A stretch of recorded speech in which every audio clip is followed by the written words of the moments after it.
join us.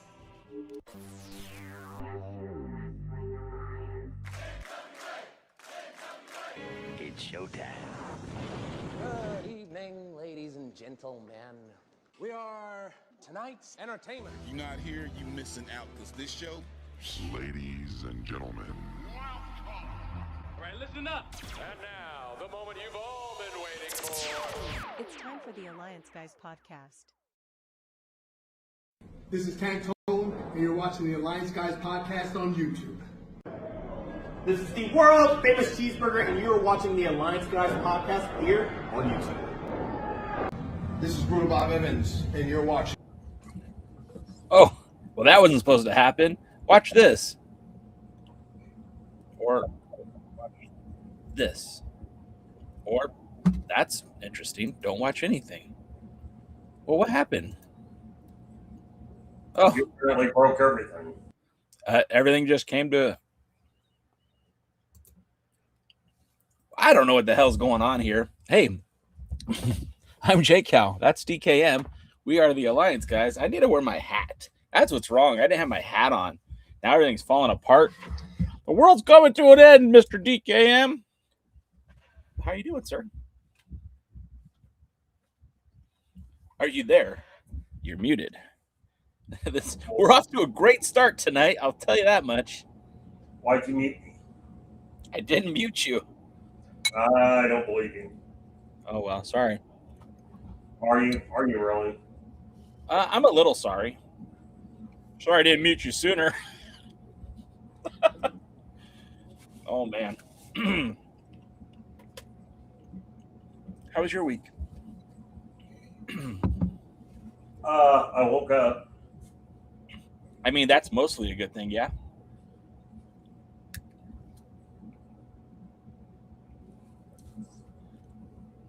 That's mostly a good thing? Mostly. All right. Well, we'll take what we can get.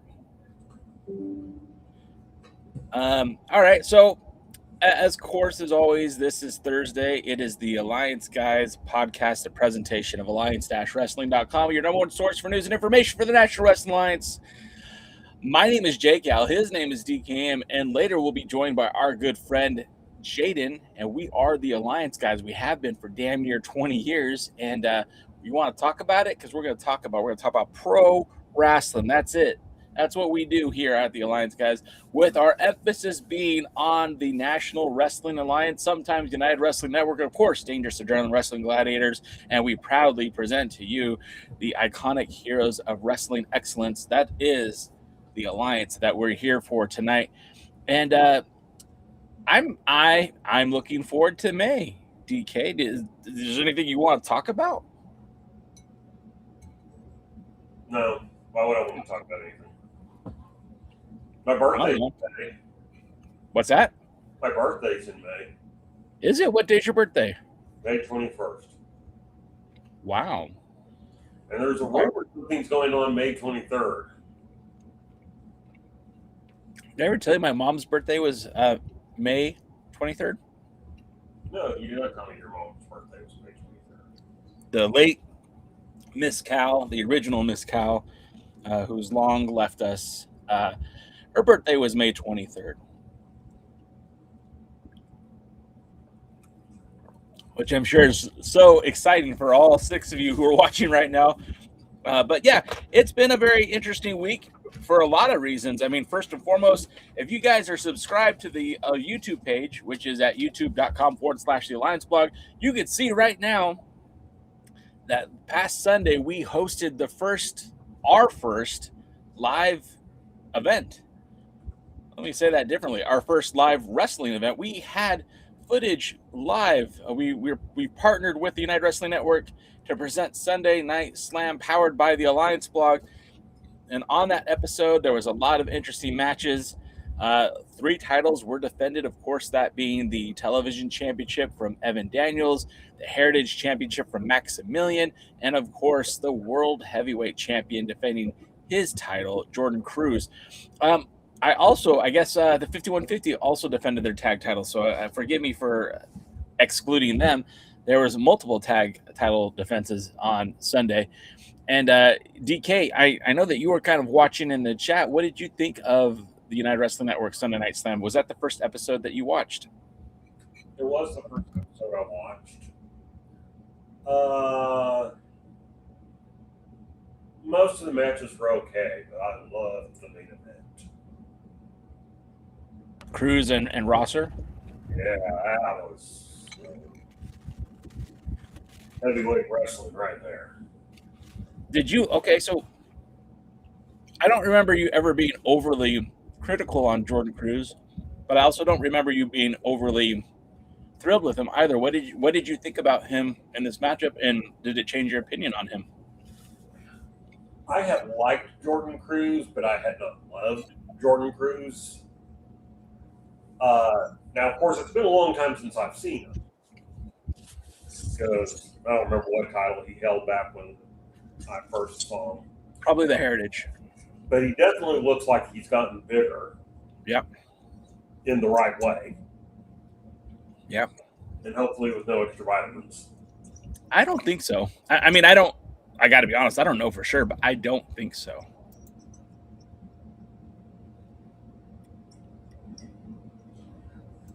So, but anyway, he looked really good. Rosser looked really good. But they kind of wrestled a hard-hitting wrestling match. You know what I mean? I mean, there was some holds and some moves and going on there. Some chain wrestling. It was, and it looked like a real competition. I mean, that sounds good to me. Did you enjoy it? Well, I mean, I guess you said you did, yeah. I'm pretty sure I said I did. Yeah. I'm like, oh, all right. Fair enough. Was there anything else about the show that caught your attention? I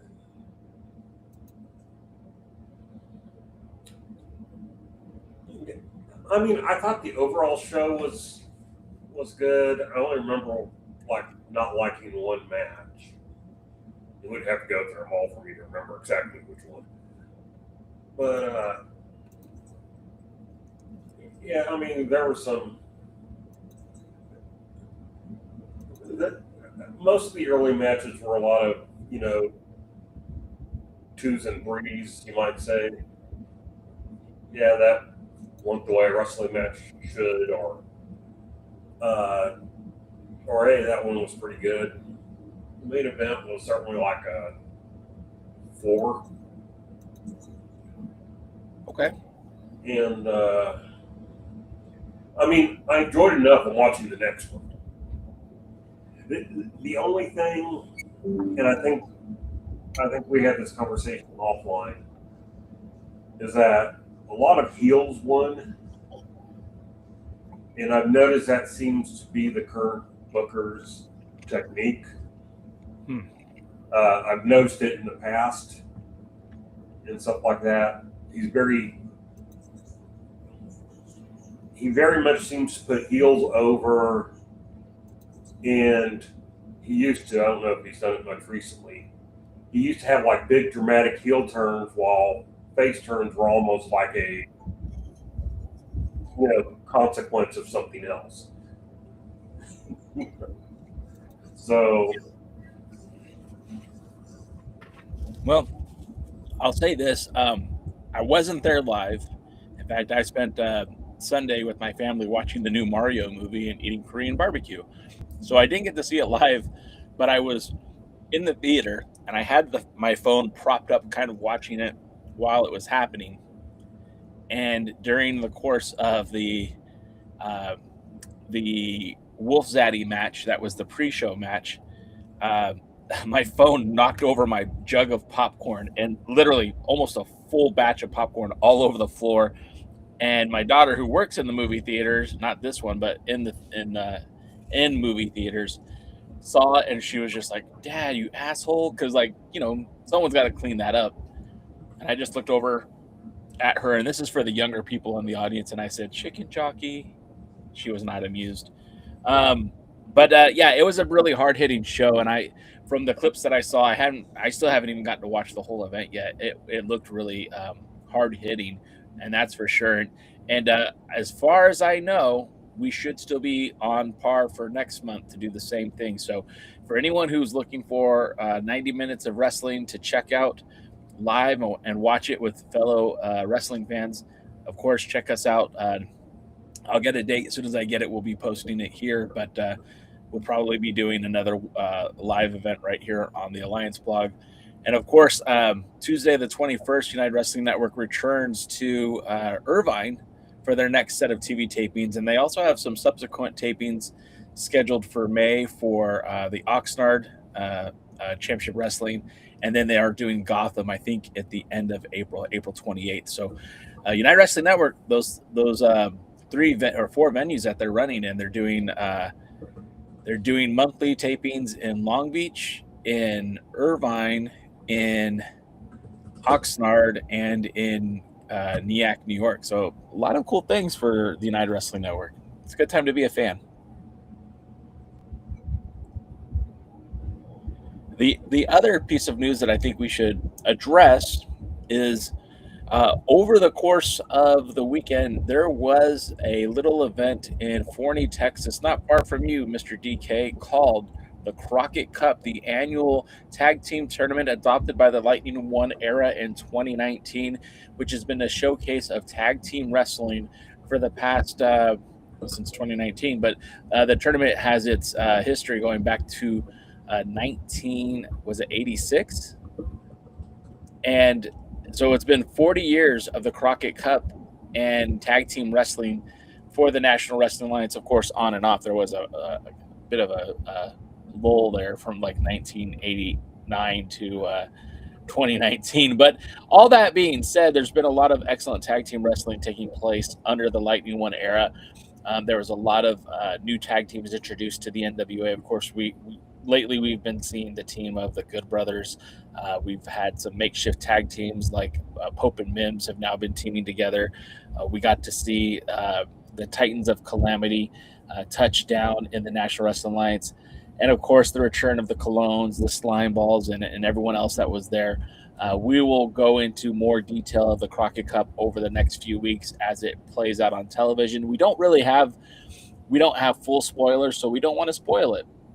It's this weird dichotomy where the fans of the National Wrestling Alliance are very mum's the word on the results. So I haven't even been able to find results of the entire show right now. I do know who won the Crockett Cup because of press releases and a lot of the journalism that's been going around out there. But what that all means, I can't tell you. And as soon as we get to these matches, we'll be sure to give our 2 cents on all of that. But there was 2 pieces of news that came out of Crockett Cup that I think really raise an eyebrow, both good and bad. And the first one I think is bad. I think it's bad news. One of the stalwarts, one of the centerpieces, one of the cornerstones of the National Wrestling Alliance, Trevor Murdoch, announcing his retirement from in-ring competition. And they kind of came out of the blue. This was very unexpected, according to some of the reports. Even the folks in the office weren't aware that this decision was coming. And Trevor Murdoch came to the NWA in 2019 during those initial Power tapings, and he came as a guest at the calling of the Daves, Dave Marquez and Dave Lagana, both who wanted to see him wrestle again, wanted to see him to be a part of the NWA.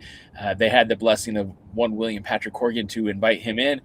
And of course, I believe he was coming to be an agent to help produce the show. And they had him wrestle a dark match, which I don't know. I don't even remember if it was a dark match or not, but he had a nice matchup with Ricky Starks, now Ricky Saints, in NXT. And the match itself was such a shot in the arm for Trevor Murdoch that he opted to get back into the sport of wrestling. And at that point, he was almost out of the business. I don't think people remember that. He was basically done with pro wrestling.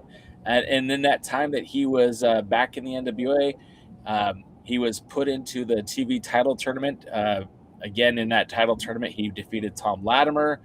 He defeated the Question Mark, who was one of the hot talents of the NWA at the time, RIP Question Mark. And then he would go on to face Dan Maff. And then in the finals, he would lose to Ricky Saints for a second time. And, but there was a lot of momentum for Trevor Murdoch. And, of course, during the pandemic pause, it really did put a damper on that TV title. But he would go on to challenge Aaron Stevens for the national title on an episode of the United Wrestling Network Primetime Live series, becoming the national champion and taking that title outside of the NWA wrestling at SWE Fury. Is that Southwest Entertainment Fury? Was that what it was? Yes. And again, bringing the NWA presence back to the Lone Star State, which had been sorely missed since the end of the what's his name? Bruce Tharp era of the National Wrestling Alliance. So it was neat seeing the NWA have a presence, even if it was a short one down in Texas. And of course, around that time, too, we also had Admission Pro. We had Thunder Rosa as the NWA Women's World Champion. So it was kind of nice seeing those NWA titles being defended in Texas for that short time. And then when the NWA returned from the pandemic pause,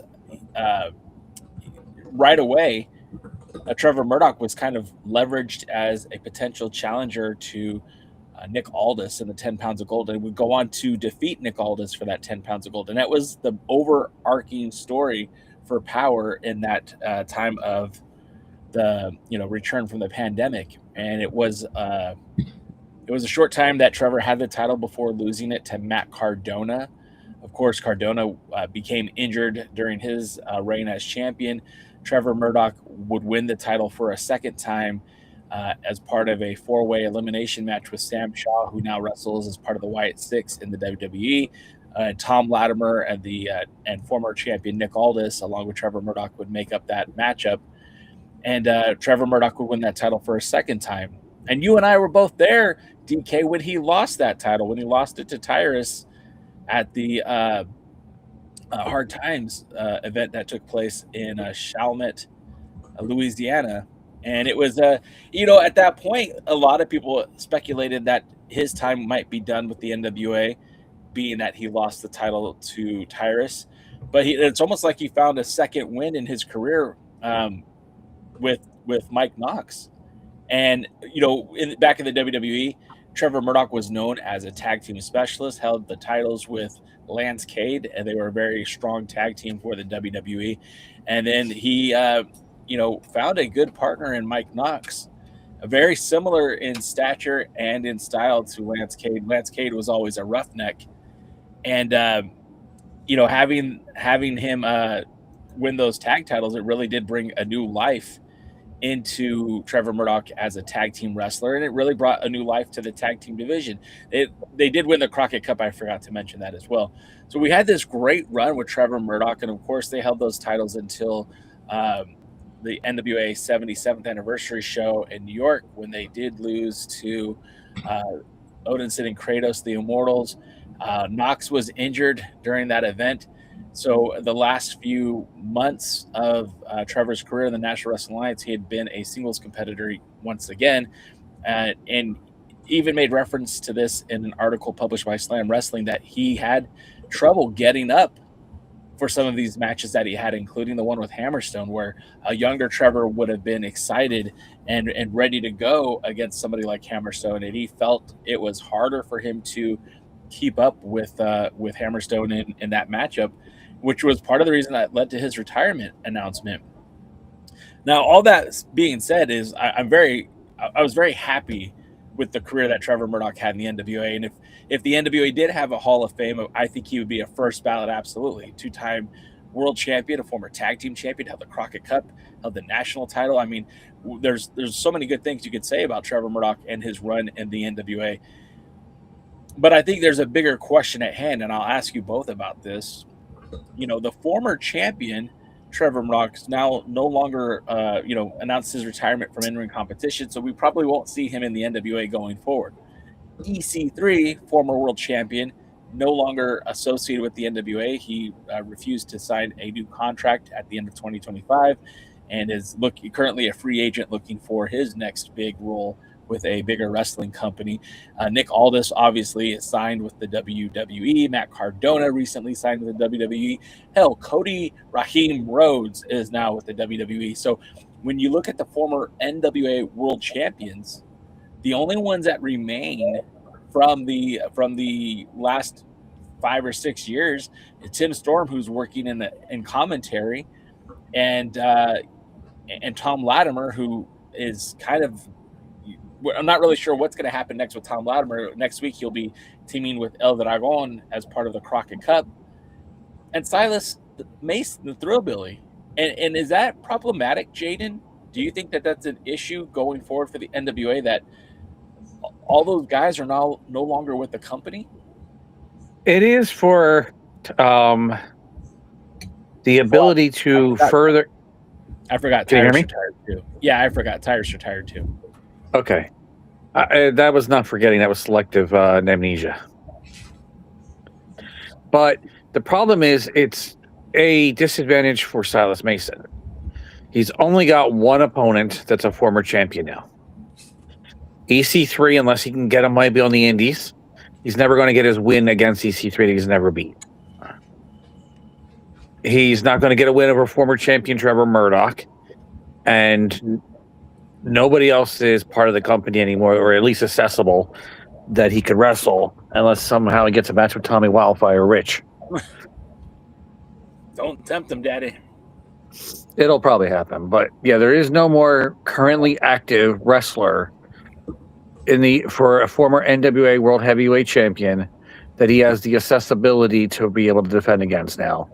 Like I said, it's possible EC3 if it happens on some indie, but that's really about it. And of course, Tommy Rich. I mean, so Ken Shamrock, right? Shane Douglas. He retired, and so did Severn. Rhino. Oh yeah, I did forget about Rhino. Okay, there is Rhino. Carino's still wrestling. And maybe if since he wrestles for his son's in his home promotion, maybe Steve Carino. But for the bigger picture of the NWA, there's not really much to they can bring in to do so. So he needs these big wins to make his career, to make his NWA reign. It's nice that he's wrestling on the territories, but he doesn't have those signature big victories that a lot of the other champions got to have. And I think that's something that Silas Mason deserves as NWA champion. He deserves to, if he's going to be the champion, get Kojima. But again, Kojima is MLW what? in New Japan. Yeah, I don't see it. Again, maybe in an indie. Maybe in a place like Maple Leaf, but as of right now, I don't see them booking the NWA champion going forward. Yeah, I think they liked Latimer. I don't know if they have any interest with Silas Mason. And it looked like originally Silas Mason had a good path. Like, it looked like he was going to do some of the right things to get himself, but there hasn't been come to fruition, in my opinion, as much as I was hoping it would. Agreed. So right now, they're just going to have to bring in some people with name, but it's not going to be a former NWA champion. And now it could be a former TNA champion, maybe, or a former Ring of Honor champion, which will be good. But they need something to get them started, and they don't have any of the internal created superstars that make sense now to really get them over as a big time champion, other than as a great champion in the weakest era, the Lightning One era. Yeah. Oh, Matthew Underwood brought up another good one too. Colt Cabana could happen on the Indies. I don't know if Colt wrestles. I don't even see him wrestling in Ring of Honor anymore. I don't see his name listed in many places. I will look that up while we get DKM's opinion. What's your opinion, DKM? By the way, congratulations, DKM. It's in order. I have no idea what you're talking about. Anyway, everyone being gone, is it good? Is it bad? Does it matter? My answer was yes and no. look, you can't begrudge anyone leaving for better work. Such as Aldous or something like that. And Tyrus should have retired before he ever came to the NWA. So I'm not upset that he retired. I did feel like they should have done something more. Even Murdoch was making a deal over the fact that he hadn't had a rematch since he had lost the title. And it just seems like he left a lot on the floor for that. And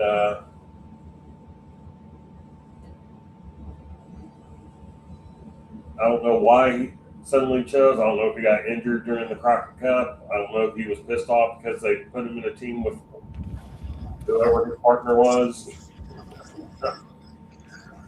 It's just, I don't know. But EC3, I think EC3 left kind of for the same reasons Nick Aldis originally left. Yeah. He was no longer going to be the top person. Even though he hadn't held the title in a year, they still seemed to focus the title matches and stuff like that around him. He talked and everything like that. You saw more of him than you did the champion, Latimer. And so I think it was just a matter.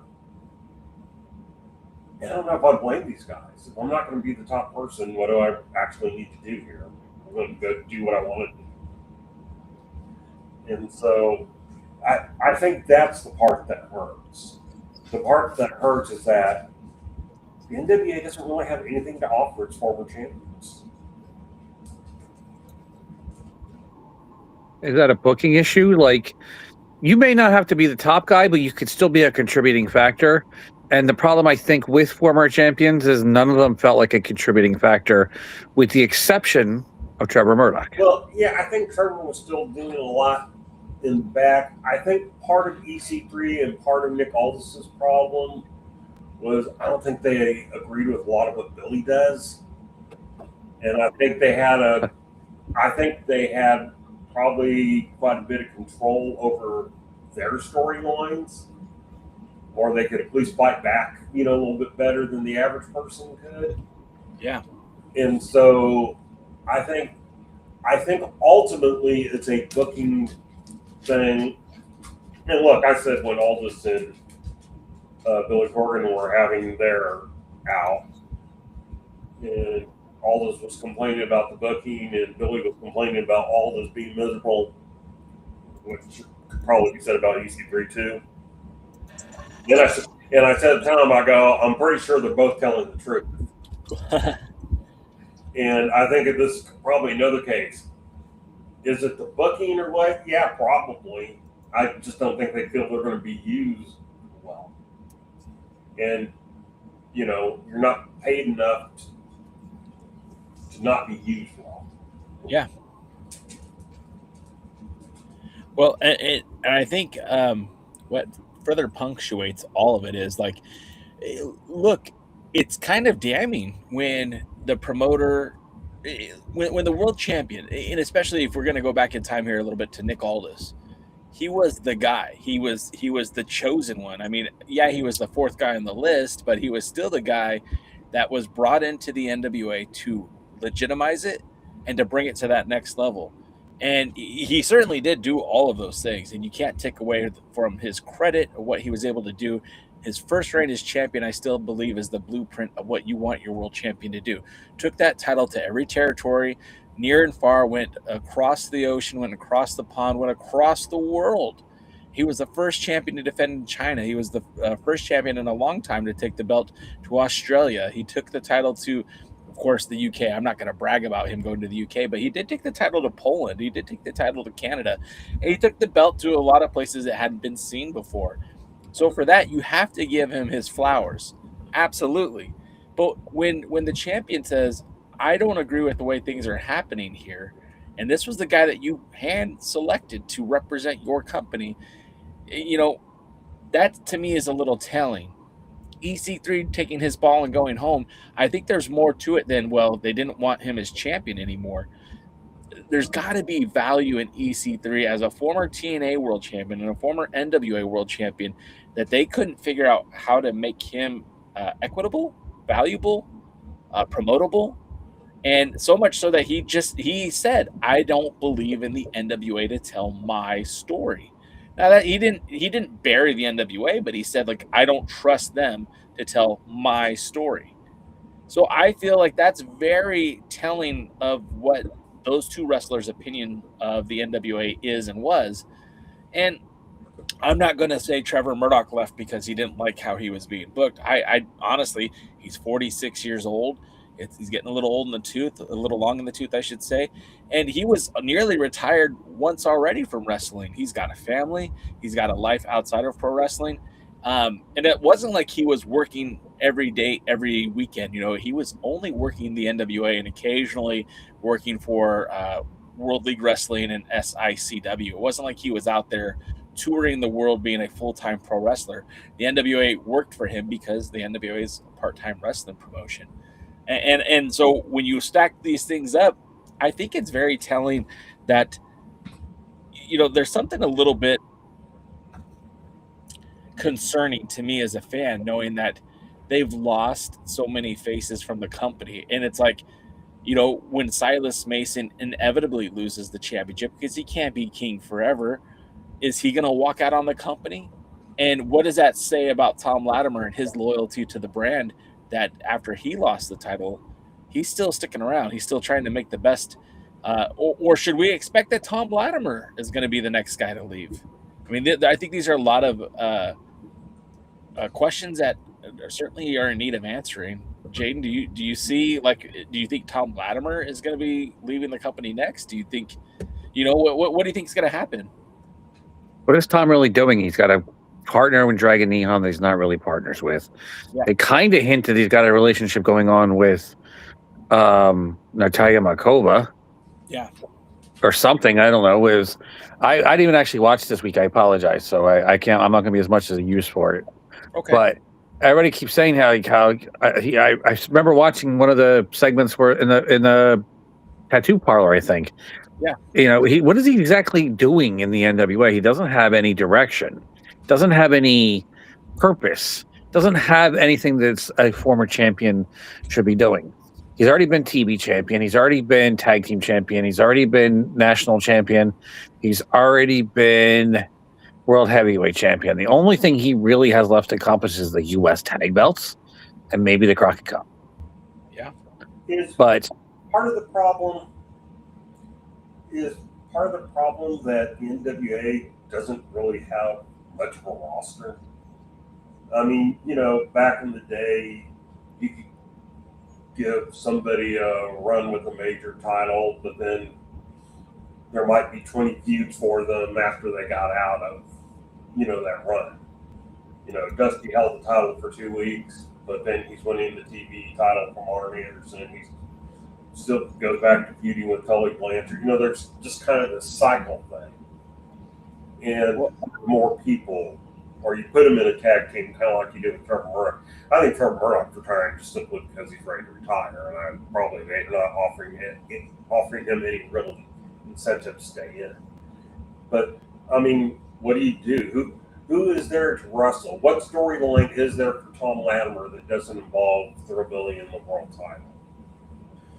Real quick, just to kind of carry off the back of what Jaden said, the last two matches that Thom Latimer has had in the NWA is he did have a title match against Silas Mason that was filmed on December 13th for episode number 246. And then also his last match was teaming with Brian Idol against the Southern Six. So you're right. Where is he at now? He is a little bit rudderless. We haven't seen him wrestle on a match in a little while. And to your point, DK, I think, yeah, you're probably right about Trevor. Like, look, he was a tag team specialist. He was a tag team wrestler. They partnered him with Franks for the Crockett Cup. And I think the hope was that at some point Knox was going to be healthy enough to return to wrestling. And I remember when I spoke to Mike Knox in Arizona back in October of last year, it didn't sound like he was going to be pursuing surgery to come back to wrestling. So his recovery could still be, without a timetable. And for that, like, I could see where maybe Murdoch is like, look, man, this was only fun doing tag team wrestling. I can't really keep up in the ring anymore as a singles competitor, or I just don't have the wherewithal to do that anymore. So I don't really know if it was more of a, it's just not fun anymore, or if it's, I just can't go anymore, or if it's, I just don't want to go anymore. I think it's, he wants to go. I think it's, he can't go. He said that he just doesn't have, he doesn't want to be one of those hangers on that are well past their prime. He wants people to remember him at his best. And he doesn't feel like he's at that. The problem is right now, and it's, I don't know if you got into this or not, but with a future television deal done, they don't need to be losing somebody as valuable as Trevor Murdoch. And it's great if he stays around and he's a coach or he's a producer or something like that. Maybe they can make him the general manager or something to still have him on television. But they're going to miss him in the ring. He was built up as a big deal in the Lightning One era, and he's got the WWE pedigree, whatever. But they're homegrown in a way superstar. They really reinvented him, and we don't have that ability now. He's not, that investment is lost, and I think that's the problem right now. Is now, who are they going to get for this television show that's going to make a difference? Are they just going to use the same people? Are we going to have the Brian Idol show? Are we going to have the bad segments? It's the same stuff we're seeing now, just on a different station. Sadly, I think that's the case. I hope not. I mean, there is some assets out there that they can capitalize on. There are hot free agents. I remember watching a video between Ben Bishop and Jack Vaughn, where they were fighting over merchandise space and how the hot internet celebrities. And I thought right away, like, that could be something. Ben Bishop can be an asset to the NWA while he's trying to go to that next big level.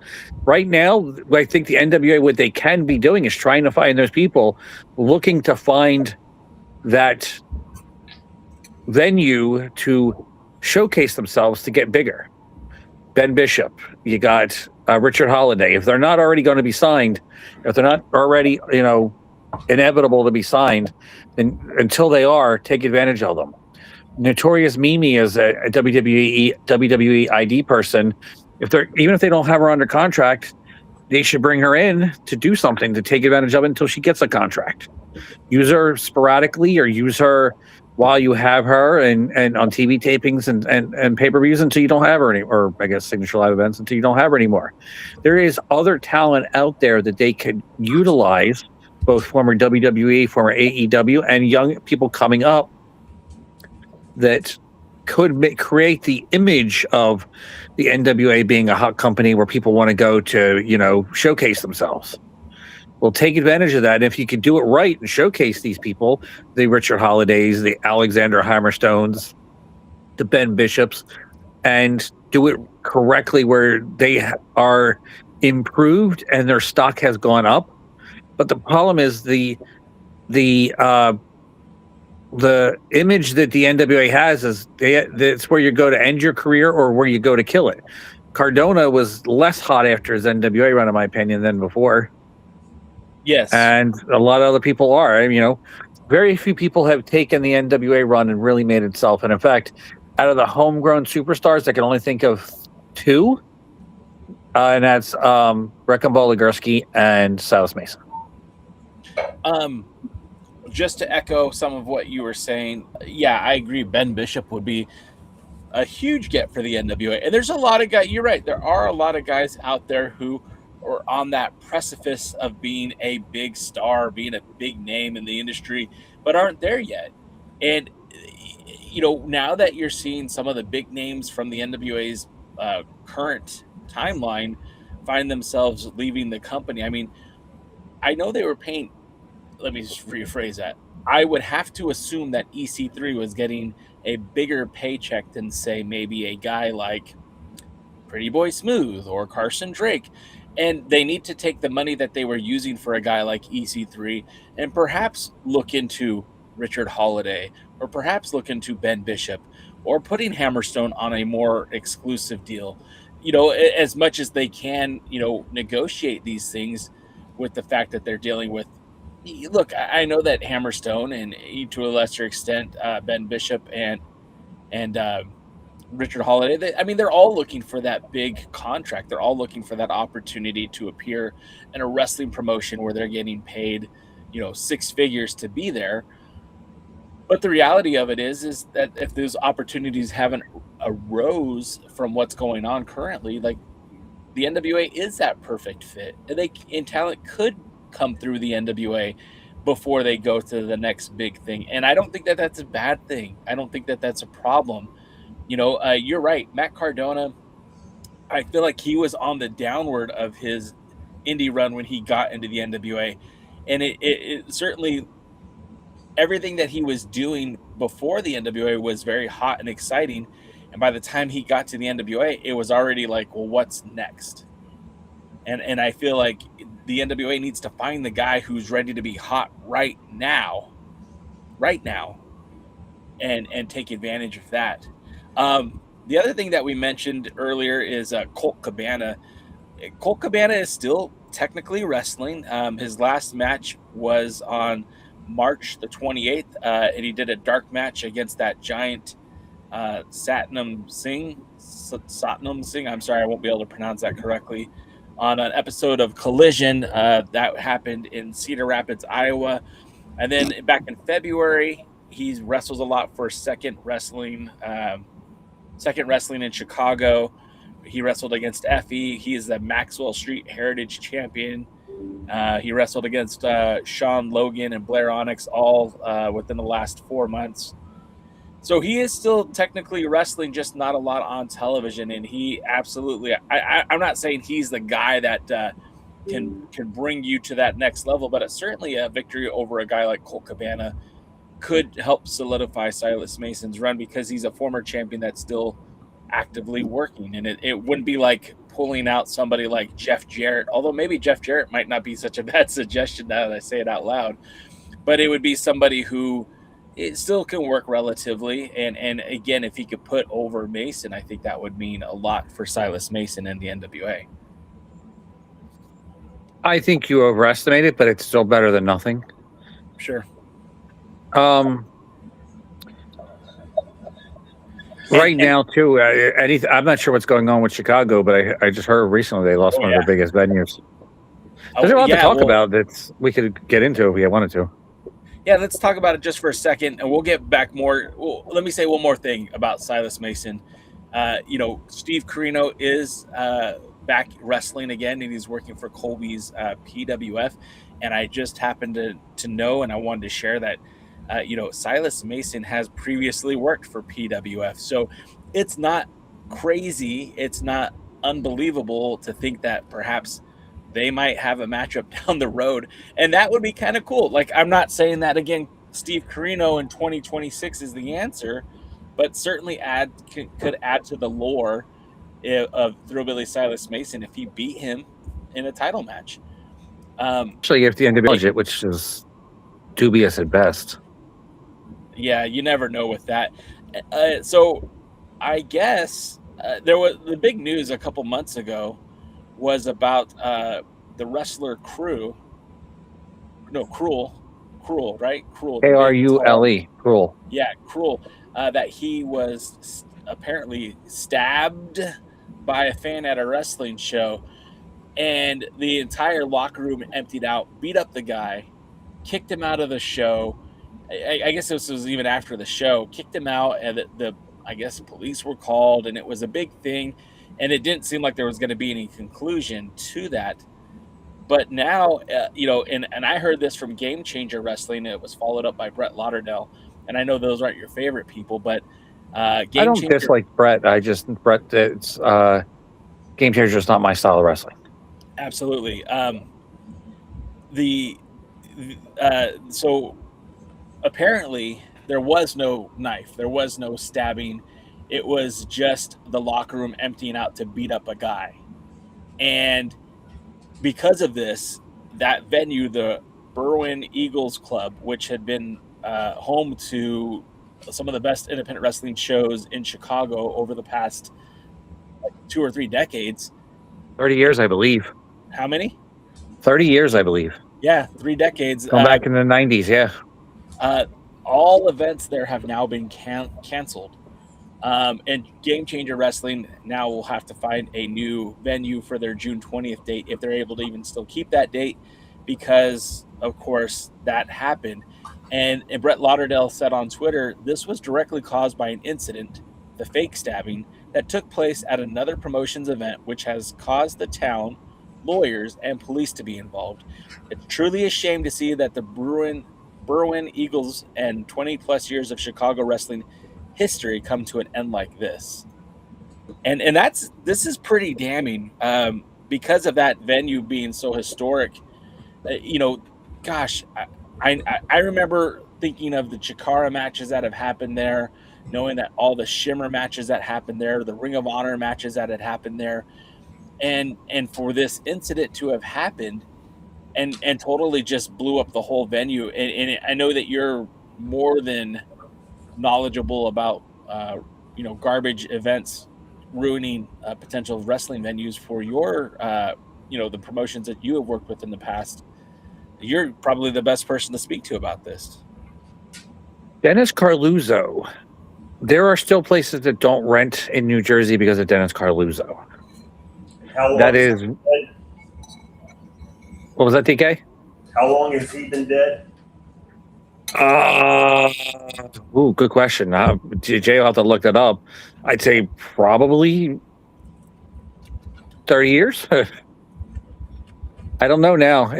He was around with the NWA, but when it was part of the WWF and working with the WWF. But holy I don't shit. know.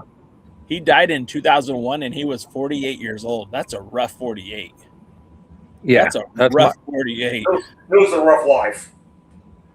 It's a hard knock life for Dennis. Anyway, I'm 48, so I guess now I know what I have to worry about. But yeah, things happen in wrestling that can cause. There are places that won't rent to wrestling promoters because of Chris Benoit. Yeah, there are promoters that won't rent because of somebody leaving beer bottles or breaking the property or shenanigans that happen in wrestling. It happens everywhere. I know for a fact that there was a venue that was in Texas that didn't want to rent because of something that happened on AEW. Wow. And that happens. That's actually my story. Yeah, I know. I was hoping it would inspire you to tell it. But things happen. People can cause bad image of professional wrestling, and because of it, people don't want to deal with it. Wrestling has a shady past. It is very mafia-like in the past. There's been a lot of things that have happened in the past with wrestling, both big time and small time.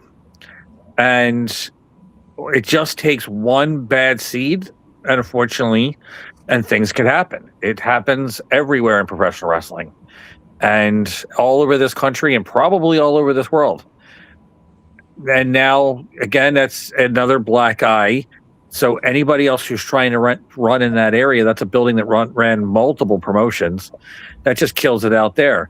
If there's buildings in New Jersey that run multiple promotions, and if one of those promotions decides to do something stupid, that can kill that building for all wrestling. Or if sometimes when wrestling is just so bad, it can kill a building for wrestling.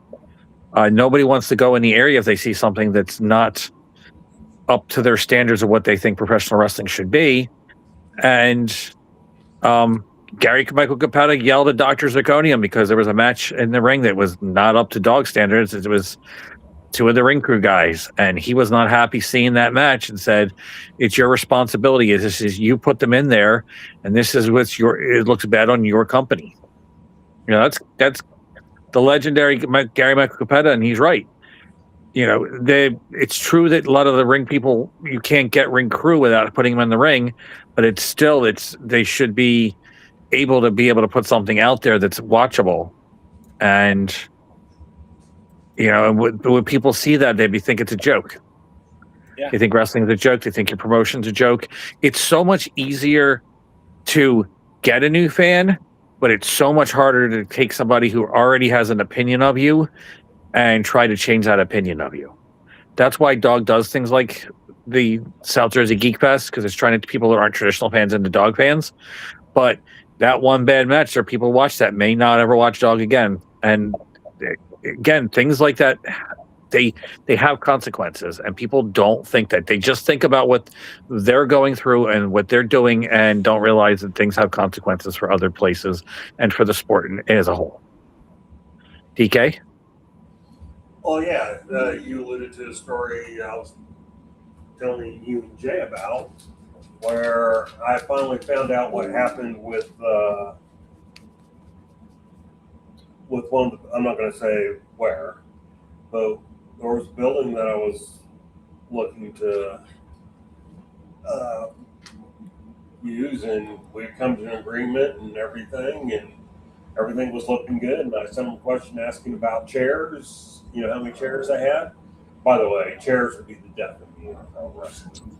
I have an idea for you, by the way, DK, when we're done this, so stay on. All right. And yeah, and this isn't about getting hit, but just chairs. Anyway, I asked them a question about chairs, and they said, "Oh, I got a mix back on. Yeah, this probably isn't going to work. Floors are too, you know, nice or whatever. Or they don't want them damaged." And they made it sound like it was related to the chairs. Well, I found out later that the assistant who I've been dealing with went up to the top official and told him everything, and the guy goes, "We're not having wrestling here." And apparently he had either seen something on YouTube or while flipping channels, and it was one of the AEW garbage matches where there was a lot of blood, and he did not want any of that in his building. And you know, that's the second time it's gotten to the top. You know, and a person's rejected it. The first time the person said the fans are crazy. But yeah, I mean, very specific. Watching an AEW match or a clip of an AEW match or whatever, and seeing blood everywhere and fake glass everywhere and spikes everywhere. No, he didn't want that. It doesn't matter how much you tell them, no, that's not what we do. They don't want to hear it. Yeah, it's stereotypical, but you're guilty by association. All pro wrestling is that. Well, that's what they see, and no matter what you try, that's all pro wrestling. And that's what you have to deal with, and it sucks. You know, it's not just what you do, it's what everybody else does. And, you know, they always say, like, don't worry about it. Don't worry, it's not your business. Don't worry about anybody, your business, it's not your business. But it all affects, unfortunately. And that's what you have to worry about, because what other people do also pays off on what you guys do. Somebody can see something and think that's what all wrestling is, and they'll never give another wrestling company a shot because of it. Yep. It's sad. You know, they'll tell you once you can earn a reputation that is kind of contradicts it, then you might be open to more places. But most places, they just hear wrestling. I'm like, no. Dog's been running for 16 glorious years, and it's finally becoming an overnight success. And it's because, again, there are enough people that are bat for them that it helps.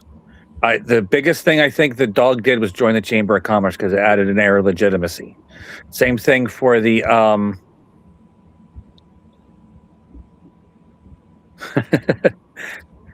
Slime balls are from New York, so of course they hate the New Jersey. Well, that's Carson Drake. I just would like you to know. It's him. It's Carson Drake. Anybody from New York hates New Jersey because they all realize that New Jersey is better. We have better pizza. We have better bagels. We have better soft pretzels. We have better hoagies. We have better cheesesteaks. Philly and New York can suck it.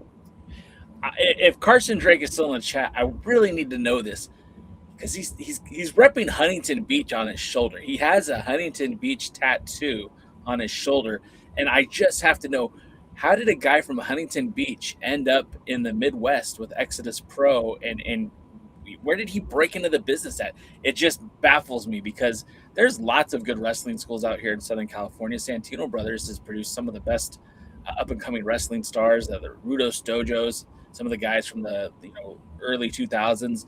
All these guys came out of SoCal. And I'm like, Carson Drake, why did you go all the way to Ohio, to Cleveland, Ohio, to become a pro wrestler when there was a lot of very good wrestling schools here in Southern California? Oh, it was probably witness protection. Maybe. It's me. It's Carson Drake. No, he probably did that little dance and they chased him out, to be quite honest. That could be it. Actually. Please don't do that. You're talking about that. Somebody hold Jig's tongue. I think he's having a seizure. I work a part-time job, and my manager got Rookie of the Year Manager Award. I go, did you go up there and go, it's true, I'm better than you? He loved that. He goes, no, I wish I had. Who I don't know the reference on that. It's true, I'm better than you. What's that from? I think it's a combination of about 3 different wrestlers. Okay. One starting with MJF, who I think just said it's true, I'm better than you or something like that. Got it. Okay. All right. Well, back. Right. When I think of Rookie of the Year, I think of Picture's got a big butt. Picture's got a big butt. Carson's not endearing himself to you at all tonight, Jaden. He says New Jersey is garbage, but he does agree with you. New York is trash. Philly is trash. He owns a home in California, Kentucky, and Florida. That's what. This is coming from a guy who doesn't know what beta alanine is, so. I digress. We were talking about venues, and of course, what happened. What the hell? DK, you just fly across the screen like a bat? He's like a ghost. You really should just put your phone, flip it the other way so you don't come on the screen like that. There you go. See, now that was weird. Well, I have it covered. But not well enough, apparently. But when I got up, it moved. All that to say, yeah, I really feel like that sucks to hear about what happened with the venue in Chicago. Of course, it's hard enough to find wrestling venues these days anyways without stupid shit preventing people from being able to run shows. And like you mentioned, Dennis Corluzzo from back in the day, and of course, the tragedy that is Chris Benoit and everything that happens, with some of the extreme wrestling really turns people off. But for something like this, something that was not, it was a lie. It was a lie. And it was a worked story. I mean, I don't think it was part of the story, but it was something to get the heat off the boys for beating up a fan in attendance. And it spiraled out where now, even a company like Game Changer Wrestling, who's been around for a while and really tours all across the country, now they can't even run in the venue. And wrestling at that venue now has ceased to happen. It's really, what if it goes out further and kills the entire city? Well, and it could, right? Because Berwyn, Illinois, I'm not super familiar with the landscape of Illinois pro wrestling, but, AAW runs there. I've seen in the past, what was that other promotion?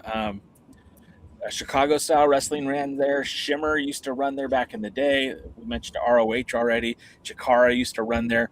So there was a lot of promotions have used that venue, their Berwyn Eagles Club, as the venue for their shows.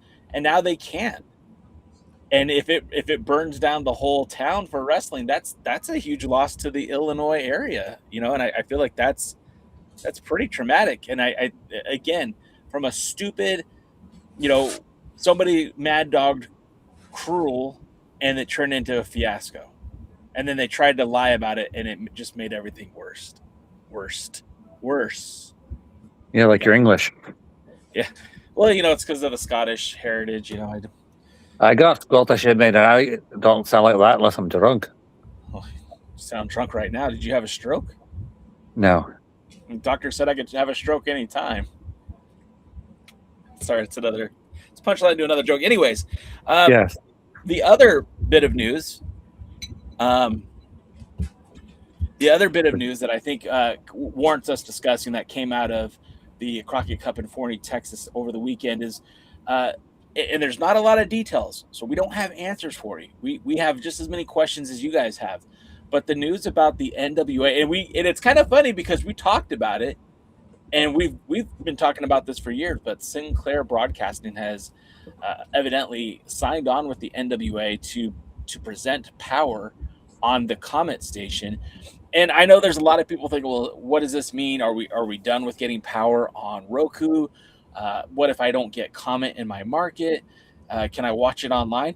And I got to be honest, guys, I have the same questions, but apparently Power will be transitioning onto the Comet station, the Sinclair Broadcasting, and apparently it sounds like it's going to happen in the summer, but I don't have an exact date of when it's going to happen.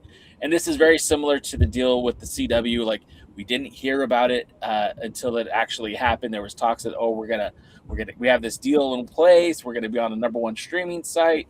And it wasn't a number one streaming site, but look, I feel like the CW network was a huge step forward for the NWA being on one of the more legitimate broadcasting companies. CW has a channel in almost every market, and then having that streaming package where, the same place you could watch old episodes at the time of The Flash or of Arrow or of what's the one, Riverdale. All these shows that were very popular at the time were streaming right along next to the NWA, and just for happenstance, being able to be seen as equally valuable on that platform as those programs, I feel like was a good step forward for the NWA. Now, of course, that did hinder their ability to be seen internationally, and I feel like there was a few missteps involved with going to the CW. And of course, when WWE announced their deal to bring NXT to the CW, it kind of killed the momentum for the NWA in that endeavor. I feel like that was a big step forward. Going on to Sinclair,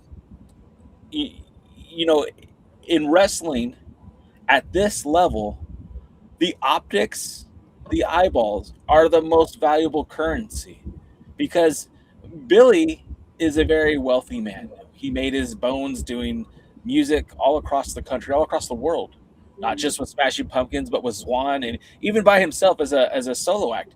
He is toured all over the world. He knows how to tour. He knows how to make money touring. He knows how to make music and make money making music. But with the NWA, I think more important than the financials is getting eyeballs and getting people to care about the product. And that kind of goes hand in hand. Like Trevor Murdoch just stepped away from the company. EC3 stepped away from the company. You lost Matt Cardona a couple of months ago. And I know Matt Cardona wasn't the cornerstone of the National Wrestling Alliance, but he was associated with the brand. Back to the WWE. So it's going to be very important for the NWA not only to continue to establish new superstars like Carson Bartholomew Drake, not unlike Thrillbilly Silas Mason, who is the world's heavyweight champion, but they're going to continue to need to find that next level, that next breed, that next superstar, as Jaden alluded to earlier, whether it be the Ben Bishop, Richard Holiday, or whoever. They need to find those diamonds in the rough now, because by the time they hit Sinclair Broadcasting, they're going to have an opportunity to be seen by more people than they have been on Roku. And that's just the honest truth. A lot of people think that over-the-air antenna is a dead medium, but it's not. There's a lot of people who don't want to pay for cable, who don't want to pay for streaming services. It could literally turn on their TV channel here in Los Angeles. If you have an HD TV, you just go to 9.3 on KCAL and you could watch Comet.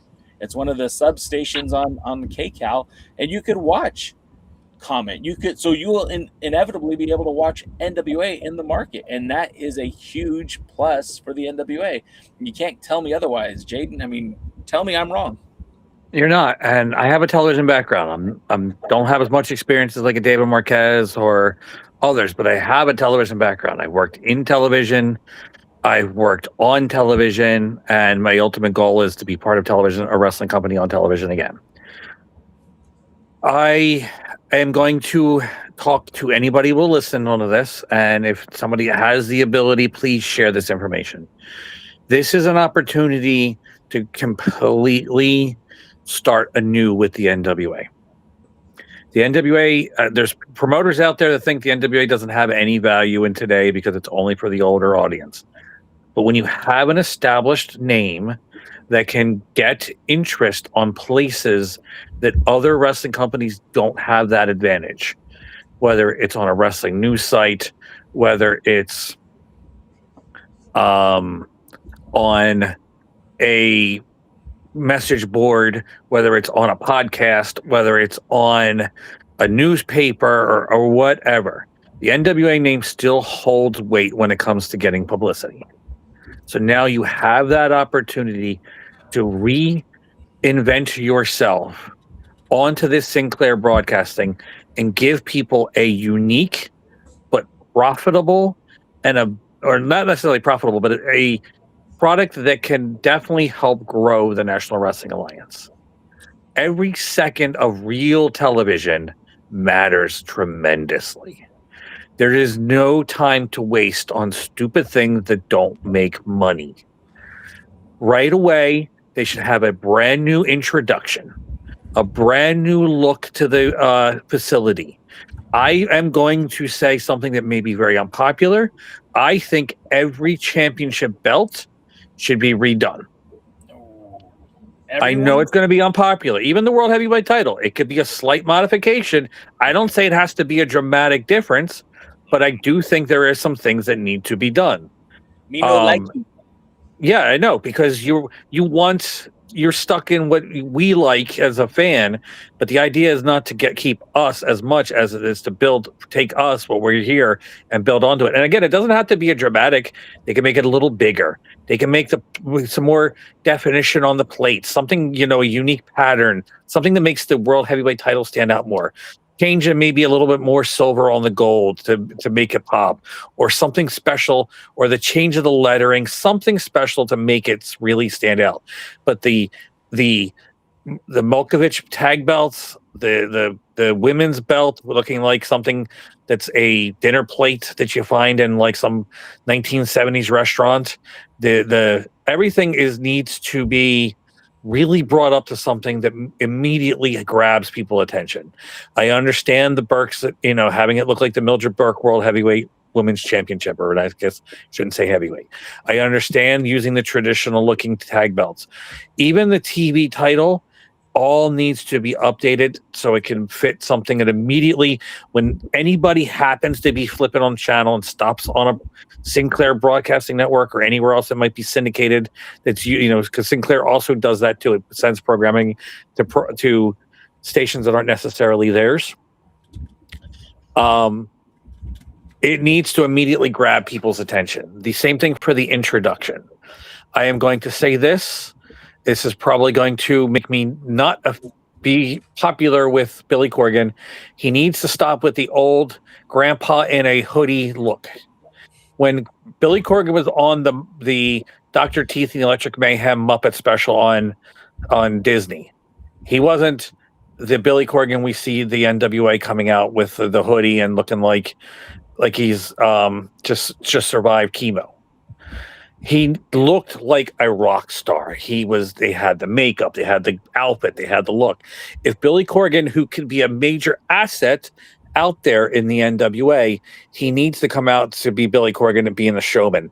They need to have a good entrance, good music, and he needs to look good, but he needs to limit himself as something special. He could be out there introducing the program, the beginning, have the music play, have the smoke machines and the lights, and come out looking really cool with the goth look and some hot looking goth chicks behind them and stuff like that, which just will immediately make me pay attention. He could talk about what's going to happen in the NWA that week on television. And then the next time he comes out, he needs a brand new looking outfit. They could still record television a month at a time, and he can come out 4 times in 4 different outfits with cool looking face paint and all this stuff. But they need to capitalize on what he brings, what his benefits, what his assets are, and use it to the best advantage to help the NWA. Again, you're going to hate the belts, but the belts don't grab attention. They don't look like something where people are going to go, okay, I want to pay attention to this. They also need to work on the production. They need to get better lighting. They need to get a real defined look. And if they're still going to be in the studio, then they need to plant the damn audience, because that audience sucks. The one in Florida, they need to plant that audience to at least where it feels like that they actually give a crap, because the studio, a part of the NWA, it's the worst part of the NWA.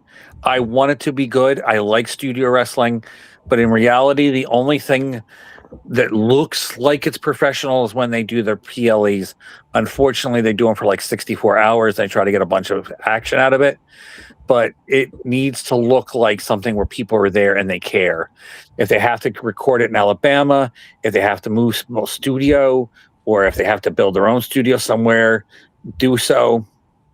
But it needs to look like people are actually caring, because if the people are sitting on their hands, or they're doing goofy faces, or the Hooters girls in the back act like they're just goofing off and act like they don't give a crap, it looks bad for the company, and it sets a bad precedent. It sets a bad image for the company.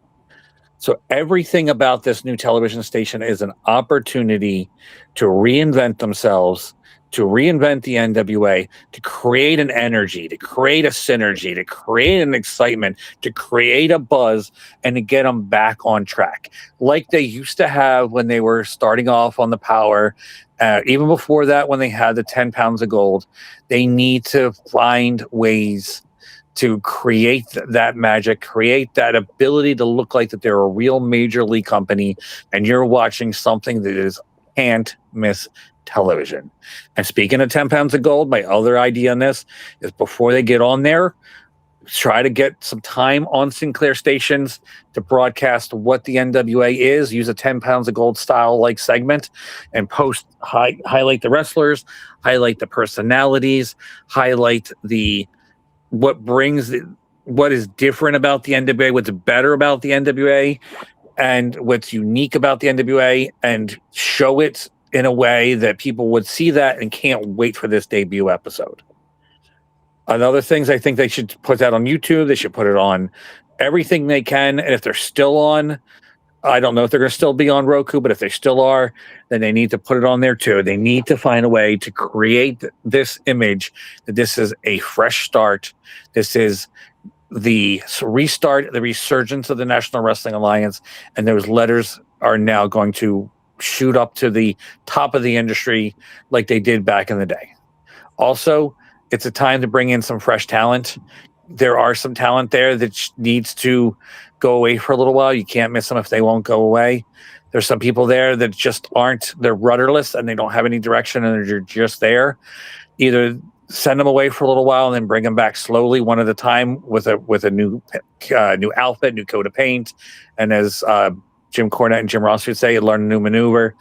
But they need to get rid of some of the people that are dead weight, or just right now just not having any purpose to the NWA, and replace them with people that are able to elevate the company as a whole and make them look like a big deal. Yeah. Real quick, Steve G just said, what channel is the NWA going to be on? As far as I know, and again, everything is, I haven't seen an official announcement from Sinclair Broadcasting.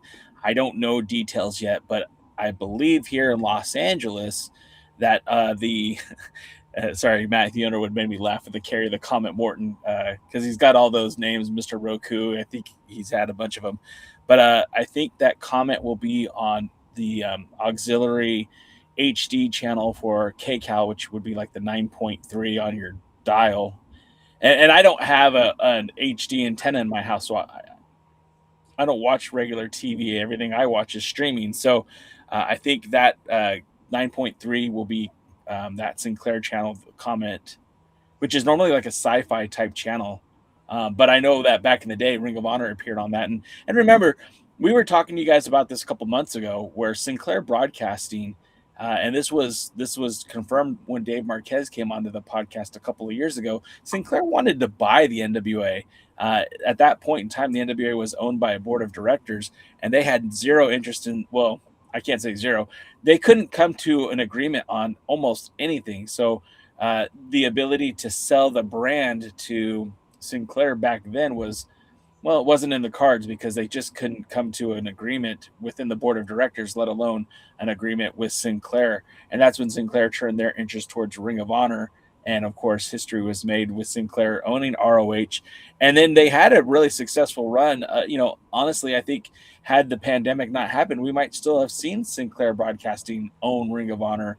I know that Sinclair Broadcasting did have some financial issues when they bought a lot of the sport channels across the country. But since then, they've sold those and they've moved on. They're still looking for wrestling programming, and the NWA announcing it via the Crockett Cup. And a lot of people are speculating that the tapings that are happening on the 24th in Tampa at the PBS studios there in Tampa are supposed to be the foundation for what will be what happens when they get to the Sinclair Broadcasting and comment. So there's a lot to digest here. And again, we don't have the answers.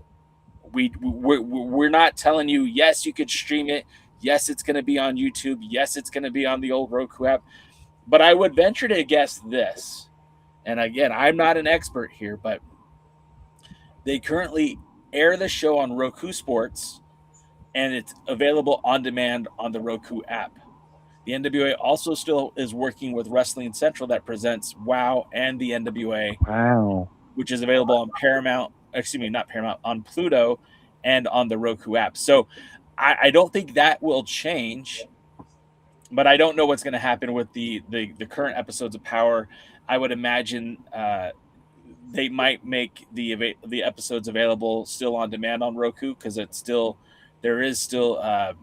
there's still interest in Roku having content on their site. And of course, once the episodes air on Comment, I don't know if Comment has a in-demand service that you can watch that program later. I don't know. They don't. I did some research. I did asking around too. Most people from international are able to watch the Comet without a VPN. VPN. Yeah. That's cool. So they could watch good. it in Australia and parts of Europe and stuff. That people I know said they could watch it without a VPN.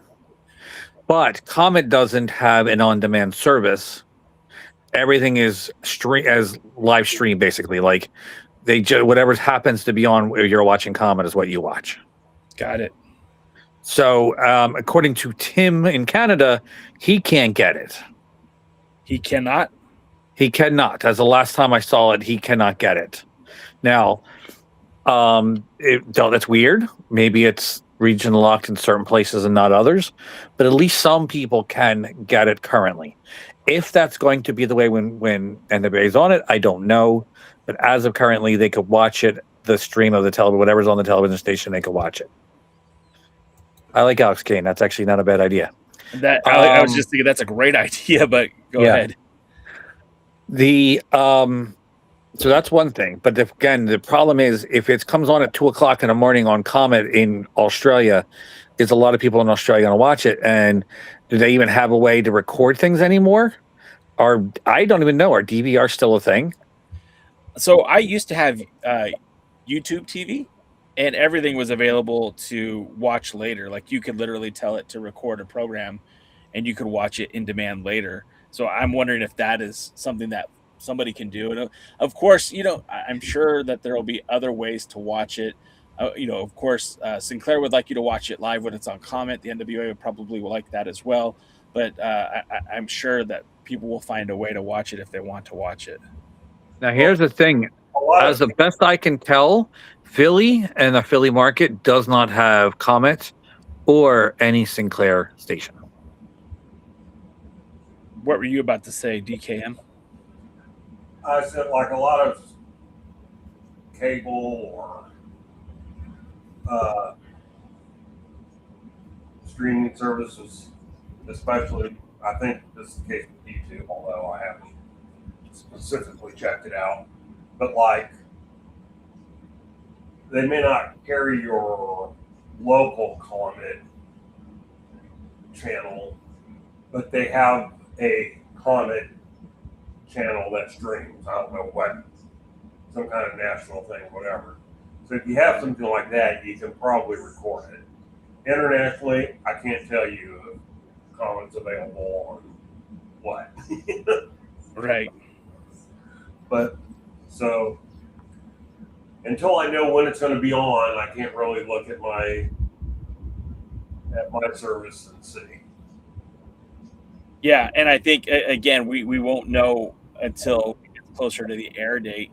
And and again, I don't think the NWA, I can't speak for Billy, I can't speak for the front office, but I have to believe that if it's going to be on an over-the-air application, they're still going to look for a way to have it available on demand, because you have a vast majority of your audience. There's a lot of us that don't watch things live anymore. I don't know the last time I watched any program live, and being able to watch a wrestling program on your schedule is certainly beneficial in 2026. Now, again, does that mean they go back to YouTube? Does that mean they put individual matches on YouTube? Does that mean they continue to have the show on demand on Roku?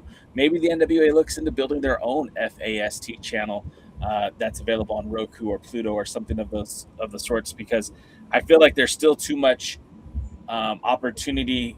Again, the game here with the NWA is the eyeballs. That's what they need more than anything else. And I joked around about this on the pre-party earlier this week, but I'm going to go ahead and throw this out here to anybody from the NWA listening. If they want to partner with this channel, similarly to the way the United Wrestling Network has done, and present Sunday Night Slam here on the Alliance blog, we could present a weekly power right here on the Alliance blog. You'll have all the analytics you need. I give you all the data that you want, and you're being broadcasted to an engaged audience who wants to see the product. It's a win-win situation. So again, NWA, if you're listening, we can do it live. And if not, that's okay. If you don't want to partner with me, that's fine. But there's other avenues out there for you to get your program distributed than just on the over-the-air channel comment. Now, again, I don't know what kind of contract they signed either. We didn't have new episodes of the NWA on YouTube because they had signed an exclusive deal with the CW, and then they had, I don't know how exclusive it was, but they aired the episodes on X. Maybe they might return to X with in-demand episodes. It's too early to tell what the plan is. And again, until we hear an official word from the NWA and Sinclair Broadcasting, a lot of this is just us guessing. Yeah, again, we're speculating. We're trying to make an educated guess. But at least, like I said, I know people in Australia who can watch comment. I know people in the United Kingdom and other parts of Europe who are able to watch it. But again, according to Tim, he can't. So how to get it and what it's going to do and how you can watch it. If they're not on Roku, I don't have the ability to watch it anymore unless there's something that they find with it. And I don't know.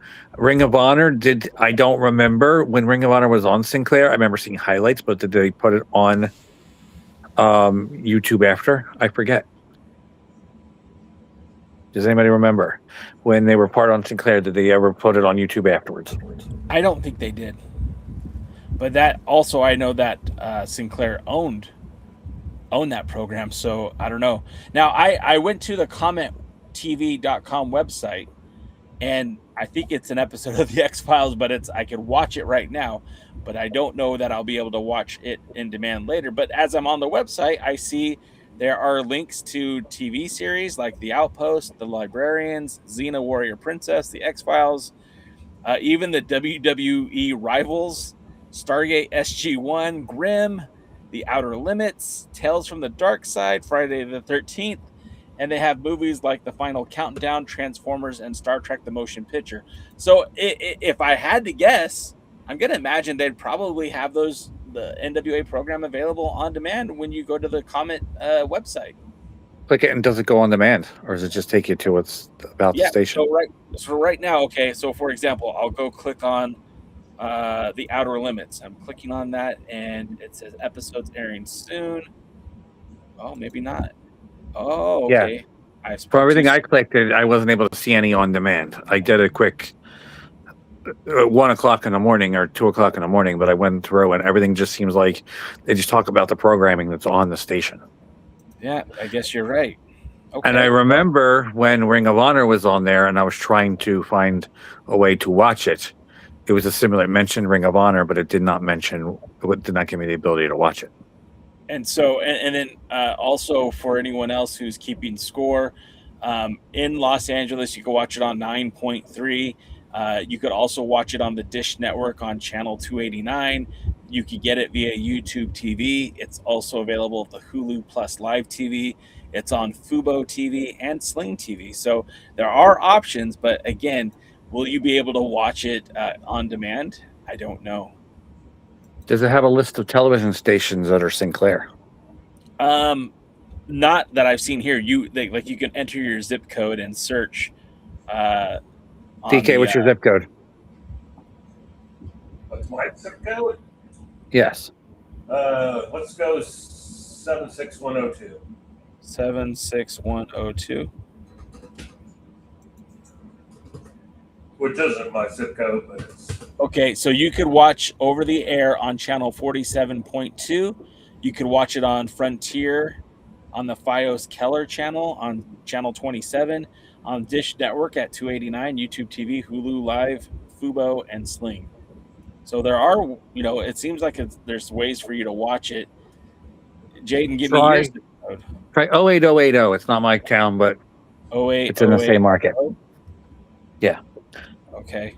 So you can watch it on over the air on channel 17.4 on the Fios Southern New Jersey channel, on the Xfinity, I think it's pronounced Gloucester County channel 253, Gloucester County channel 1179, Vinland Turnersville channel 253, Vinland Turnerville channel 1179, the Dish Network, YouTube TV, Hulu, Fubo, and Sling. So it sounds like it's readily available, but again, I don't know. None of those are over the air, though. I don't think. Oh, I think they're all over the. We have to have a cable. They're not. Yes. Well, this is local over the air broadcast channel 17.4. Okay. Well, 17 is a station. I didn't know they had a 0.4 because I only get 0.3. So I'll have to see if I can find that. But maybe it's a newer station that I didn't realize was out. I have to rescan probably, or I move my antenna and plug it into the toaster. Matthew Underwood says 90210. Again, that would be the LA market. Funny guy. Beverly Hills, where I think that's, it's not close to Huntington Beach, but I'm pretty sure Carson Drake would be comfortable in those circles. Matthew Underwood says, to be fair, Tim doesn't watch it anyway. Steve G said ROH is on YouTube, subscription required for most events. Currently, yes, Steve, but we're talking about from the past. Steve G says it's a win-win. At least I'd be able to see the NWA then. I'm sure I'm not the only one that can't see the NWA. And then Steve G, where you're from? Yeah, Steve, I think, has the LA market as well as me. He's in Southern California. Luth says, I would argue that the first viewing each week should be in an event. Let me try that again. Luthez said, I would argue that the first viewing each week should be in an event viewing spot, same time and day in all cities. More important for audience growth than on demand, in my opinion. And again, that does not happen when it comes to each individual Sinclair station. I know for when Ring of Honor was running on it, there was a market where it was running at 12 noon on a Saturday, and then a market which was right next to it, but it's like a state next to it. It was like Wednesday at 3 a.m., Friday at 2 p.m., and like Sunday at like 7 a.m., something like that. Yeah. So, there's some places will play it multiple times, but there's never through the over the air of the broadcast. They have the ability to put the program on there, but they don't put them on at all the same time because they have their local programming they have to work around too. Let me ask you this question for DKM, for Jaden. I'm going to move topics a little bit, but going back to what you said about upgrading the titles, Jaden, how would you feel if the NWA opted to bring back the red velvet strap for the 10 pounds of gold like they did in 2010? I don't hate it. I do. I freaking hate it so much. I like it better than the television title on the red strap. What's wrong with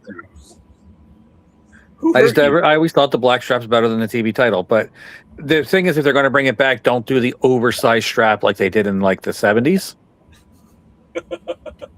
But or like the national title kind of has. Get the red velour, the one that who had that? It was Jack Briscoe had that with the velour strap, right? Yes. Now I have to. I've seen somebody do a replica of it in a blue strap, and it looked actually really good on a blue strap. So, if that's what they have to do, again, it doesn't have to be a dramatic difference. It just needs to, like, the 10 pounds of gold is easily the best looking championship they have in their roster. The television being probably second. Everything else doesn't hold up to the scrutiny of what somebody flipping channels is going to pay attention to, other than going, oh God, that's an ugly looking US belt. Why the hell does it have a dolphin on it? Well, what do you got against dolphins, man? Some of them are smarter than the humans, Well, that doesn't really mean a lot. The problem with the average person is there's half the country's even more stupid than they are. That's what I mean by the oversized looking belt. Look at the hell. That title is worthy of Zap Brannigan right there. It's made out of velour for her pleasure. But they're not attractive. They don't look like something it's better than the Mountain State title, but that's like being the nicest guy in prison. That always pops me when you say that. That's like saying you're a better wrestler than Dave Dahl. Oh, all apologies to Dave Dahl. No apologies at all. He's retired, and thank goodness. You said retired, right? Yes, yes, I did say retired. Because the other word's a little offensive. Yes. They put a new tire on him? He's got a tire around his waist. A couple of them. It's like, did they get a new one? What I missed? He could double as the Goodyear, the Michelin Man, I mean. That's rude. I'm sitting right here. No, you could double as Kevin Owens, especially with your little artwork. Bitch. Did you... Oh... Not that this is the Kevin Owens news channel, but apparently he was supposed to be signing autographs WrestleMania weekend and has been removed from the autograph signing. So look for your refunds. If you were going to meet Kevin Owens, will not be happening. However, why don't you fly out to Vegas and try to pick up on that market? The underground Kevin Owens market. Yeah, because there's so many people in demand looking for knockoff Kevin Owens autographs. Okay. Why not? There's a lot of places out there to knock off wrestling promotions. There's going to be a lot of that happening this weekend. Speaking of wrestling, I'm going to go to wrestling. Oops. Speaking of wrestling, I'm going to be going to wrestling this weekend. I'm going to head down to San Diego, Baja Stars USA, and Sam Adonis is going to be there. Former number one contender for the NWA Worlds Heavyweight Championship, challenged EC3 in Forney, Texas for that title, don't you know? And also on that same card, former NWA World Tag Team Champion, two-time champion, Bestia, will also be on that card. So I know a few guys. I might try to get a few interviews. We'll see. I'll let you know. Speaking of interviews, is there one coming up that you want to talk about? Yeah, well, yeah. First of all, we have a couple interviews coming up soon. The first one is we have Fallout Ba, and that interview, I don't have the date in front of me, but that's coming up in the next few weeks. We're also going to be talking to the artist formerly known as Vladimir Kozlov. I guess there was something happened real recently, and I don't know if he's changing his name or not, but we'll be addressing that on the podcast as well. And you never know. Maybe somebody like Carson Drake might come on and do a podcast. I don't know. He showed up in the chat. Maybe he'll show up and come on the live stream here on the Alliance blog. Was it really Carson Drake, or did Alexander Miserable show up at his house and log into his thing just to make some comments? I mean, it's that wouldn't surprise me. It's very possible, but like if just to check out that channel. I didn't do any real research, but if you type in Carson Drake NWA on youtube.com, it is his channel. Well, I mean, he's got 95 subscribers, so I don't know if it's really his channel, and there's no content on there, so maybe it's not even him. Everybody has a YouTube channel to put YouTube videos out. Some people just do it to watch and make comments. And again, it still that doesn't necessarily disqualify it being Alexander Miserable, as you like to call him. Oh, that's his given name. And taking over his phone, and Carson Drake is tied up in the closet somewhere. I mean, I don't hate that idea. By the way, I mean, look, not for nothing, this episode of Power kicked off with a world title match, which means that the television title has now been vacated. So the best news out of the whole show is that there will be a eventual new television champion, probably determined before the Crockett Cup, maybe at the Crockett Cup. We might have a new TV champion here in the next few weeks. And I'm throwing my name in the hat for, not for myself, of course, but for one, Alexander Miserable. I think that he would be a great television champion. There are a lot of people on the roster that have the ability to be elevated and in the same light elevate the TV championship. I mean, it was kind of interesting, and we'll get back. We're going to start talking about Power anyways, but talking about the TV title.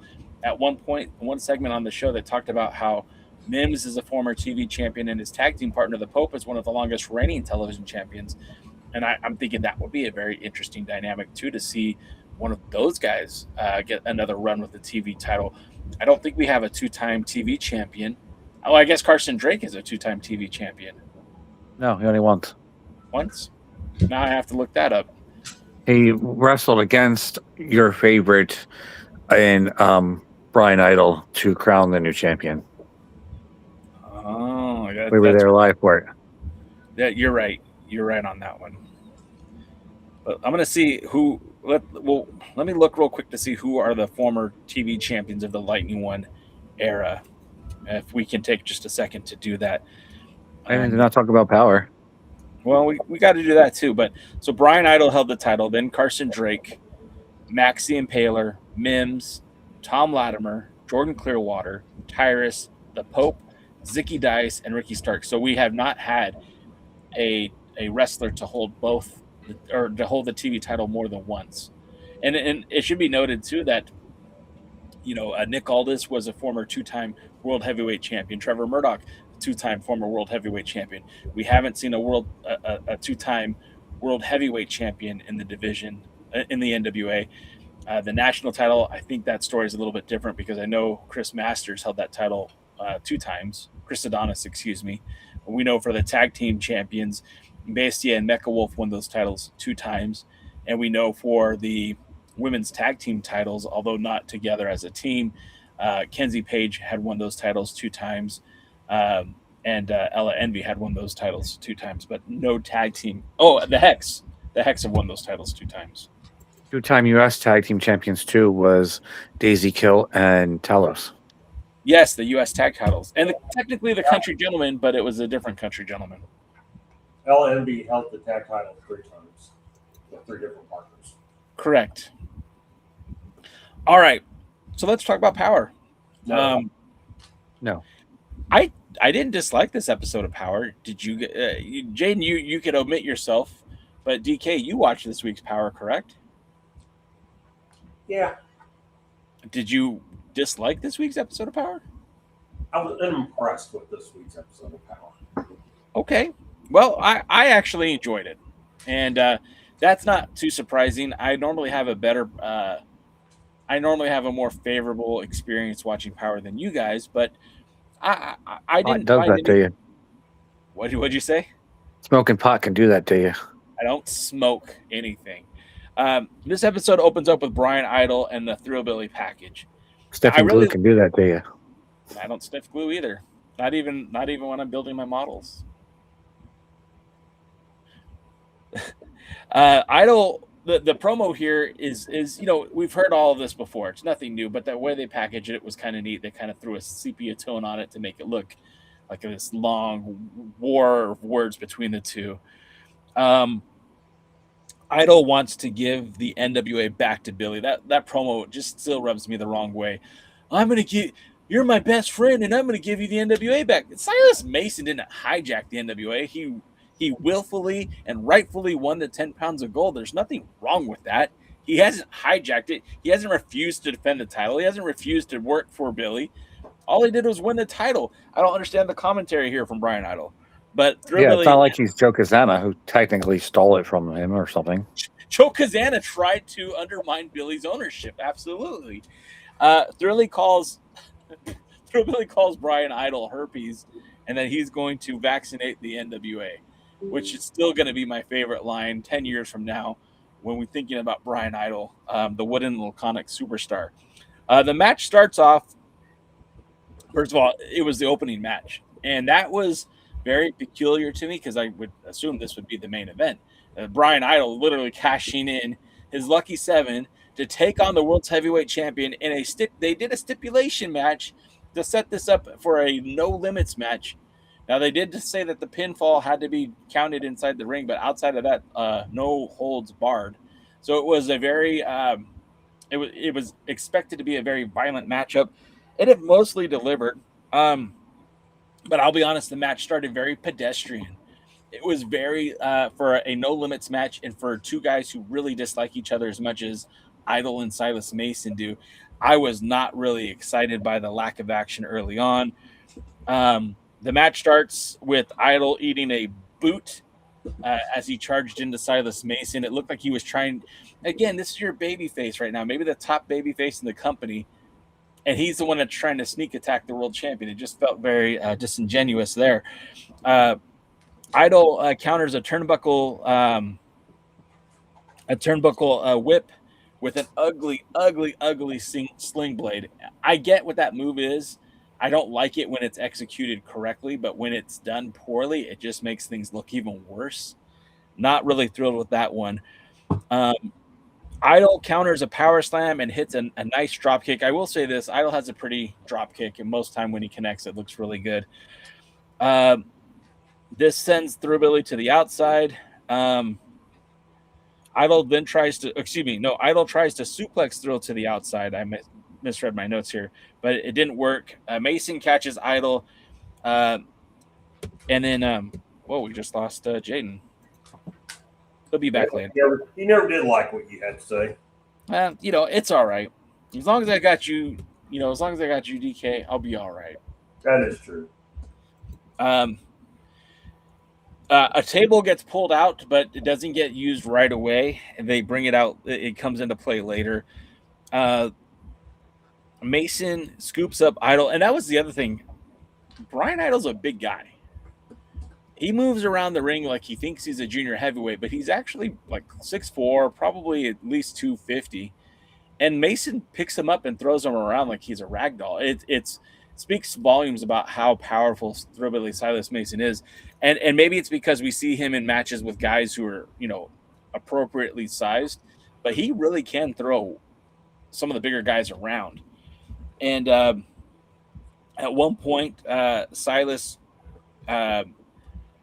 he literally chokes Idol with one of the camera cables, which was kind of an interesting thing to see in a wrestling match. You don't see that too often these days. And then shortly after that, he grabs a chair and starts attacking the collarbone of Brian Idol. Of course, famously, Brian Idol dove out into a match against Silas Mason in Dothan, Alabama, and ate a chair as his receipt and ended up breaking his collarbone on the way down. So it looked like Silas was trying to re-aggravate that injury during the match.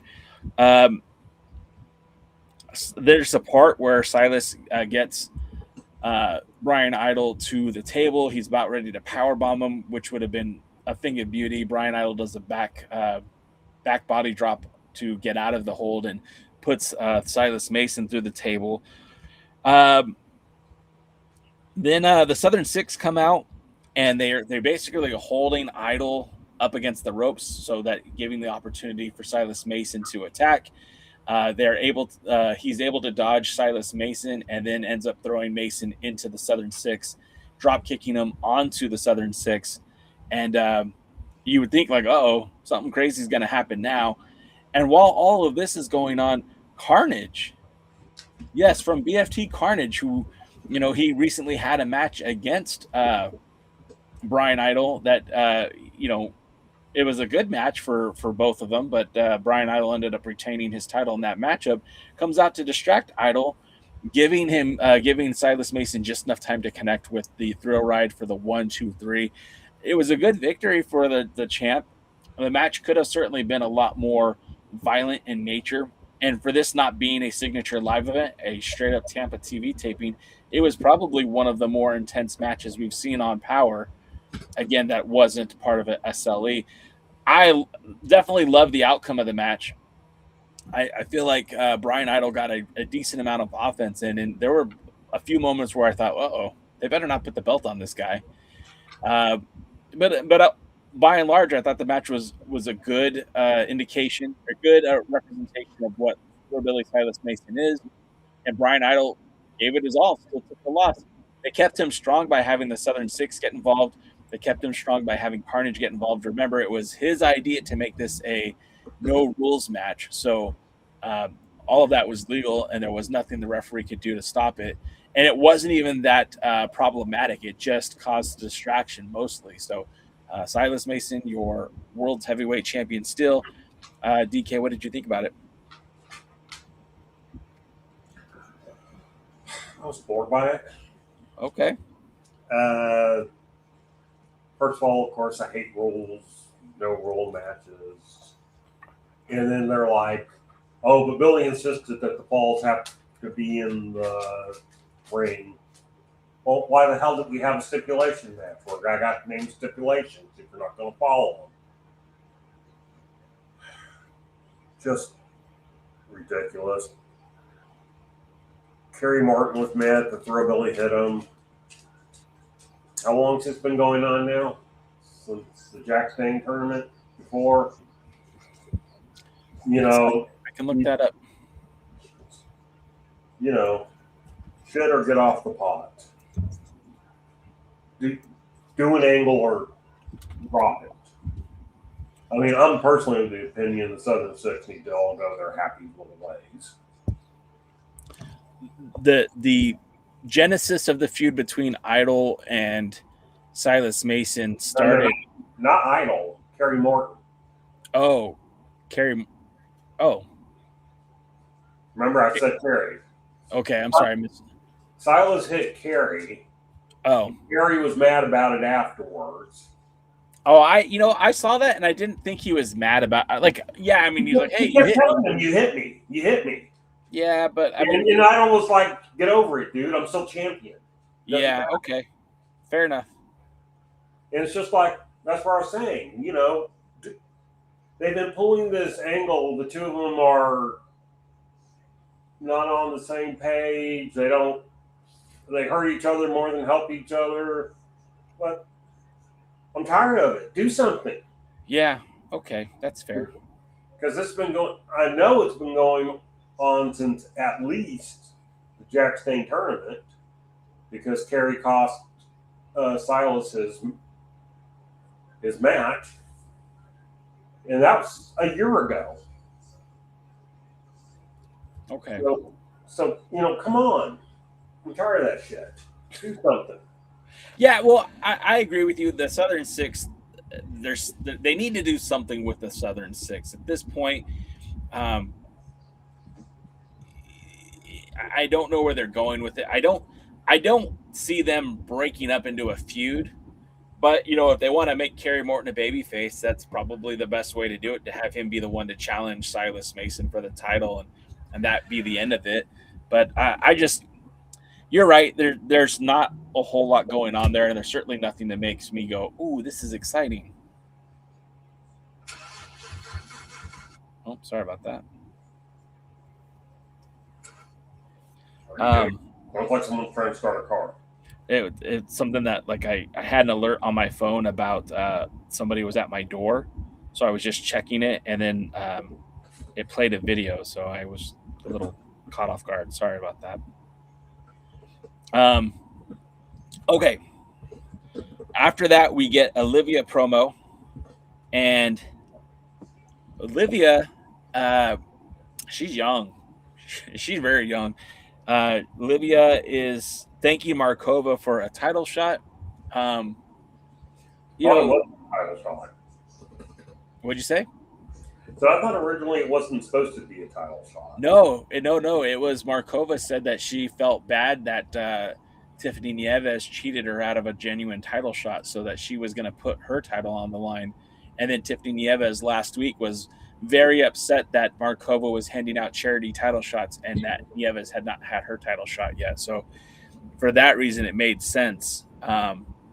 Real quick, Matthew Underwood says that Kerry should win the TV title, and then that immediately builds tension between him and Mason. I mean, sure. But again, to what degree does it matter at this point? If the Southern Six broke up, would any of us be shocked or surprised? Or care? I mean, I think some of us would care. But I do think the group has ran its course. Unless they do something very interesting with them soon, I feel like the interest in the Southern Six is at an all-time low. It was just a few years ago in Australia that when they formed, and a lot of people were excited about what they were doing in Australia. They translated here in the U.S. It took a little while, but once it got going, there was high expectations for it to be something, I think, more than what it has been. And as a trio, they haven't really done a whole lot positive together. So, but getting back to the Olivia promo, she thanks Markova for her title shot, and her catchphrase is "You live and learn," which I thought was cute for the, I think she's like 15 or 17, something like that. I don't know. Then we get a promo from Thom Latimer, and he basically says that him and El Dragon are teaming up because they come from the same place. That people have forgotten about them, and you will remember their name, and they will be at the Crockett Cup next week, and they are going to take on the Drakes. And Thom was very adamant about you remembering his name. We haven't forgotten, Thom. We just wish they'd use you a little bit better, because putting you in a tag team with El Dragon Mihan, not cutting it for me. Too pitchy, dog. Then we get the National Championship #1 contenders match. Basically, this is the gut check challenge. If you can win a triple threat match, then you immediately face the champion for the title. It's not really advantageous for the challenger, I'll say that much. You have to win basically 2 matches to become champion, and one of them is a triple threat, and the other one might as well be a triple threat because Mike Mondo is just bonkers in the ring. You get Hayden Backlund, Cristiano Argento, and Will Austin in the match. Now, the match itself was a pretty fun match. It didn't last very long, but it was I don't know. It would, first and foremost, it was interesting for me to see Argento, who is most closely associated with Exodus Pro, and Backlund, who also is associated with Exodus Pro, are still on the Power roster. Now, these matches were filmed, I believe, in December. Or were these in February or December? Well, these were the February. Okay. So this was already after EC3 left the company, but hadn't officially taken Exodus Pro out of the NWA territory system. So now it's kind of interesting to see these guys, and will it matter as Exodus Pro and the NWA relationship has come to conclusion, will we still see somebody like Argento or Backlund going forward with the NWA? Or will these guys be forced to choose one or the other? Or will they be able to continue to work both? That, to me, is kind of interesting because we know that Slime Balls are no longer working for Exodus Pro. Carson Drake is no longer working for Exodus Pro. PB Smooth is still working for both companies. So I don't know what the future holds for guys like Argento and Backlund, but Backlund looked really good in this match. It was kind of a bit of a cluster, but that's what most triple threat matches are. Backlund wins with a crossface chicken wing, paying homage to Uncle Bob, I guess, or Grandpa Bob. I don't know what the relationship is with Bob Backlund, and no one's been able to tell me exactly how they're related, but whatever. He wins with a crossface chicken wing. I think it's real though, is it? Huh? I think it's just a wrestling relationship, isn't it? It probably is because Eric. Yeah, I mean it probably is because I haven't been able. No one has pieced it together for me, and I haven't been able to find a direct correlation. But you never know. What's his actual name? Say that again. What's his actual name? Hayden Backlund. Hayden Backlund. Yeah, I mean, I can't tell you one way or the other. I don't have the right to look up his ancestry on Ancestry.com, so I can't tell you. Luthes says distant cousin, so that very much smells of Lance Von Erich. So he gets the victory, and sure as not, Mondo's music hits, and Aaron Stevens comes out, and the title match apparently is happening now. I wish they could get on the same page because the announcers just said this is going to happen immediately afterwards, and then Kyle Davis goes, apparently that's going to happen now, and it's like, come on, man! Why isn't the left hand talking to the right hand? It just makes you look a little bush league, if you ask me. The most important thing about this is we have been like about 20 minutes into the show. We've had a lot of wrestling and no stupid skits, which doesn't live for very long. But I was excited this far to not see any dumb skits. So then they say that they're going to go to commercial. But if you're watching like I am on the Roku on demand, there were no commercials. So next up, we get Mondo versus. DK, I'm sorry. What were your thoughts on that triple threat match? You know how I feel about triple threats. Sure, but what do you think of that? Very sloppy. I thought it was very, very sloppy. And I didn't actually. I couldn't get into it. And by the way, Hayden Backlund claims that Bob Backlund and Hayden's great-grandfather are cousins. Oh. Which that's pretty generationally off there. Great-grandfather? That's what I'm reading. Grandfather, I might buy. Great-grandfather, I'm having a hard time. It always... So, Bob Backlund is 76 years old. And it always made me laugh when he won the WWF World Championship from Bret Hart. He was like 45. And they made him seem ancient then. I'm like, he's 45. He's not that old. Oh, look at their champions currently. Yeah. Punk is 45. So, yeah. Isn't that scary? Yeah. But I'm sorry, I couldn't get into it. I couldn't get into the match. I thought it was very sloppy. I don't have a real big idea past that. Yeah. Well, then we'll get past that and go to Mondo versus Hayden, the national championship match. This match is really just an excuse to see Mondo beat the living piss out of somebody. He gets in the ring. He lays on quick. That forearm to the back of Backlund. Didn't even get a chance to get ready for this match. He connects with a very, very pretty belly-to-belly overhead suplex. And then it gets a little disturbing. Mondo literally starts going after the eyeball of Hayden Backlund, literally chewing on his orbital area, which I'm just going to leave it at that.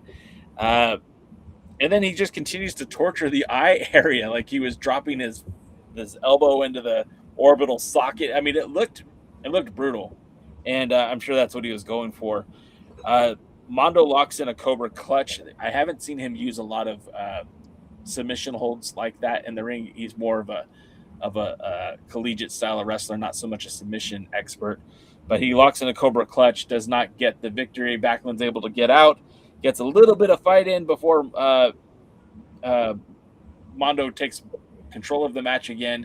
Mondo misses with a diving headbutt, which then gives Backlund a series of near falls through roll-ups and pin attempts, all of which seem to fail.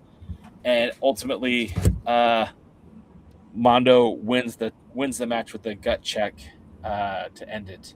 So, I mean, it was a fun little match. It gave Mondo another victory as national champion, but what a weird stipulation. What a weird way to get a title match, because not after you win a triple threat match, then you got to fight Mondo afterwards. It's not like it doesn't even feel like a victory. It feels like more like a punishment. What did you think of this match? The match itself was kind of blah. But again, it was hard to get excited for it because it's like, it's so obvious what's going to happen. Terrible booking. Just terrible. Yeah. In the NWA? No. You don't say. Yeah, I know it's a shock, but how did it? Here's the question that always kind of pops into my mind. Why are clouds so mean to you? Exactly. How did this make either person look better?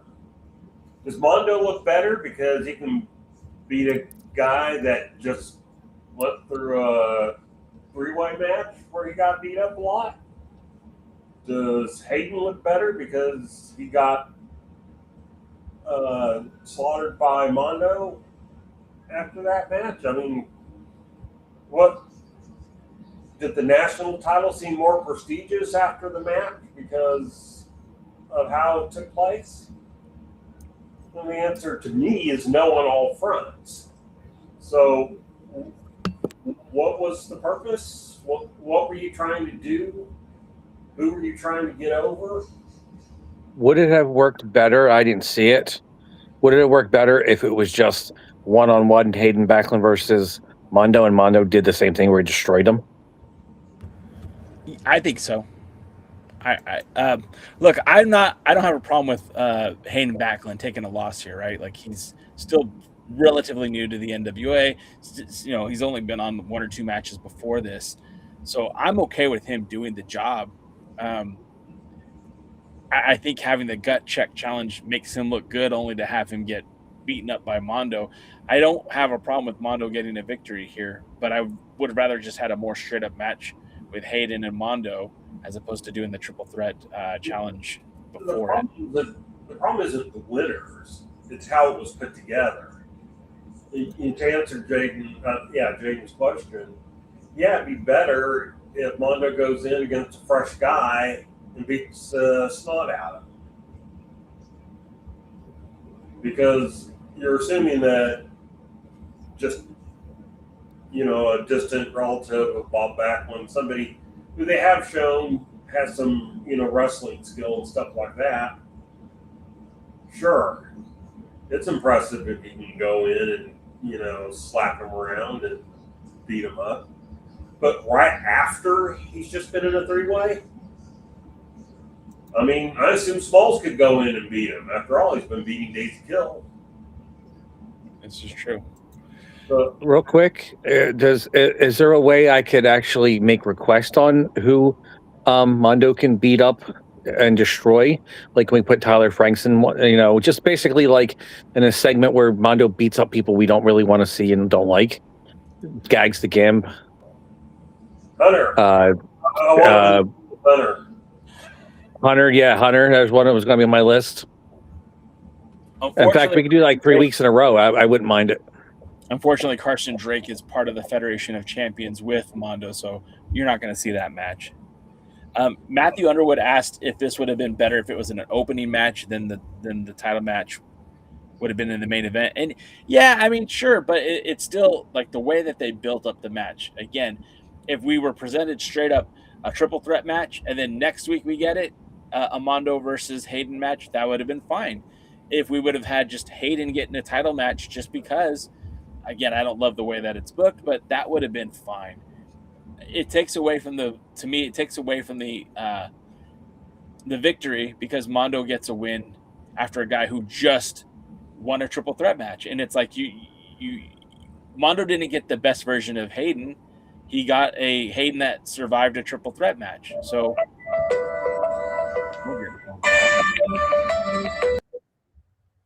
cool. Well, now we know who got the phone call. All right. That takes us to the next segment, which we have they're back in the tattoo parlor. And in this segment, you've got, and this is again another weird thing. You've got Colby Carino, Carson Drake, and Thom Latimer all just kind of hanging out at the tattoo parlor. Here's where it gets weird. When Colby got hurt, him and Carson Drake were supposed to have some matches, and at least there's a rivalry being built between the two. But now they're just hanging out making fun of the country gentleman. That's weird. Thom Latimer has no connection to either one of these guys.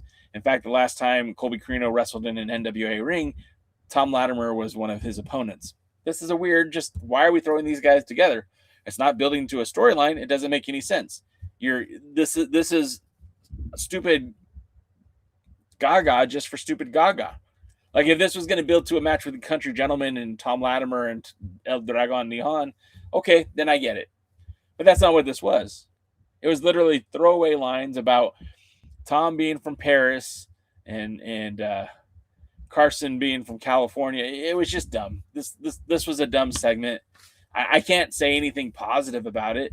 And again, these I hope these sketches, these skits, this Mad TV diatribe does not make its way to comment, because I don't think it's good television, and I think that will turn more people off to the product than turn on to the product. And in the same respect with that, the whole Dr. Vic's segment, which was shot out of order and aired out of order, and I know I skipped the Pope and Mims promo, and I'll get to that in a second, but he's on the phone looking for a favor. What the fuck?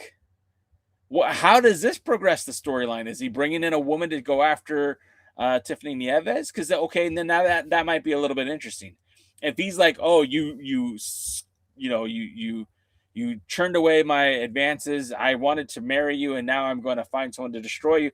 Okay, but that's not what we got here. It's just him talking to the void, and we didn't hear. It's like Randy Orton on the phone. I don't care. This isn't wrestling. It's daytime TV. Take this to General Hospital. That takes us to the in-ring promo with Mims and Pope. Kyle gets humbled very quick by the Pope. We're not doing comedy here. We're doing seriousness. The Pope and Mims aren't happy with their number 7 seeding. They're both former TV champions. The fact that you guys haven't really worked a whole lot of tag team matches together, being a 7 seed, is pretty impressive. You still got ranked but higher than the country gentleman. Still got ranked higher. Let me see. I got my list right here. As a 7 seed, you got ranked higher than the Slime Balls. You got ranked higher than the Hard Way. You got ranked higher than Backlund and Pretty Boy Smooth. You got ranked higher than Red, White, and Jacked. You got ranked higher than Trevor Murdoch and Frank. And so, yeah, that's pretty good. You got ranked higher than the Drakes. So, I mean, what are we complaining about? You thought you should be ranked first, second, third, fourth? What would have been acceptable? This is just heels being heels, and I get it. Slime Balls come out and say, hey, we respect you. We look forward to this match, which is weird because Slime Balls play heel but act face. It's kind of hard to understand what that whole dynamic is. And Pope and Mims just aren't having it. They won't shake their hands. They walk out. And we'll see that match probably next week, although they didn't say for sure. That leads us to the NWA Women's Tag Team match. We get the Hex versus TVMA. And I wish DK was here for this one, because when we talk about sloppy, oh boy, Greta's not TV ready. I don't understand why they keep putting her in the ring. Maybe TVMA stands for TV's most amateur. Well, you've got Tiffany Nieves, who's a workhorse. The girl can cut promos. She works hard when she's in the ring. She looks great. She's the total package. But you're putting her with somebody who, forgive the term, can't carry her own weight in the ring. And I think that there is potential with Greta. You can't teach size. I heard that famously from someone, but she needs more seasoning. And putting her into a match with Allison Kay and Marty Bell, they can't pull a great match out of her. The person that looked the best to me in this match was Marty Bell, to be quite honest. Allison Kay looked a little step behind too, and I'm not trying to make excuses for her. I don't think she's wrestling as much as she used to. They still have a solid finish. They still did some pretty neat things, but there was a lot of just ugliness in this match, and it's kind of hard to say that when you've got Tiffany Nieves and Marty Bell in the ring. That's, it says a lot too when the whitest person in this conversation says they need more seasoning. Damn. Mrs. Dash. Anyways, we get some put peas in your mac and cheese, Jay? Do I do what? Put peas in your mac and cheese. You put raisins in your potato salad and call that spicy.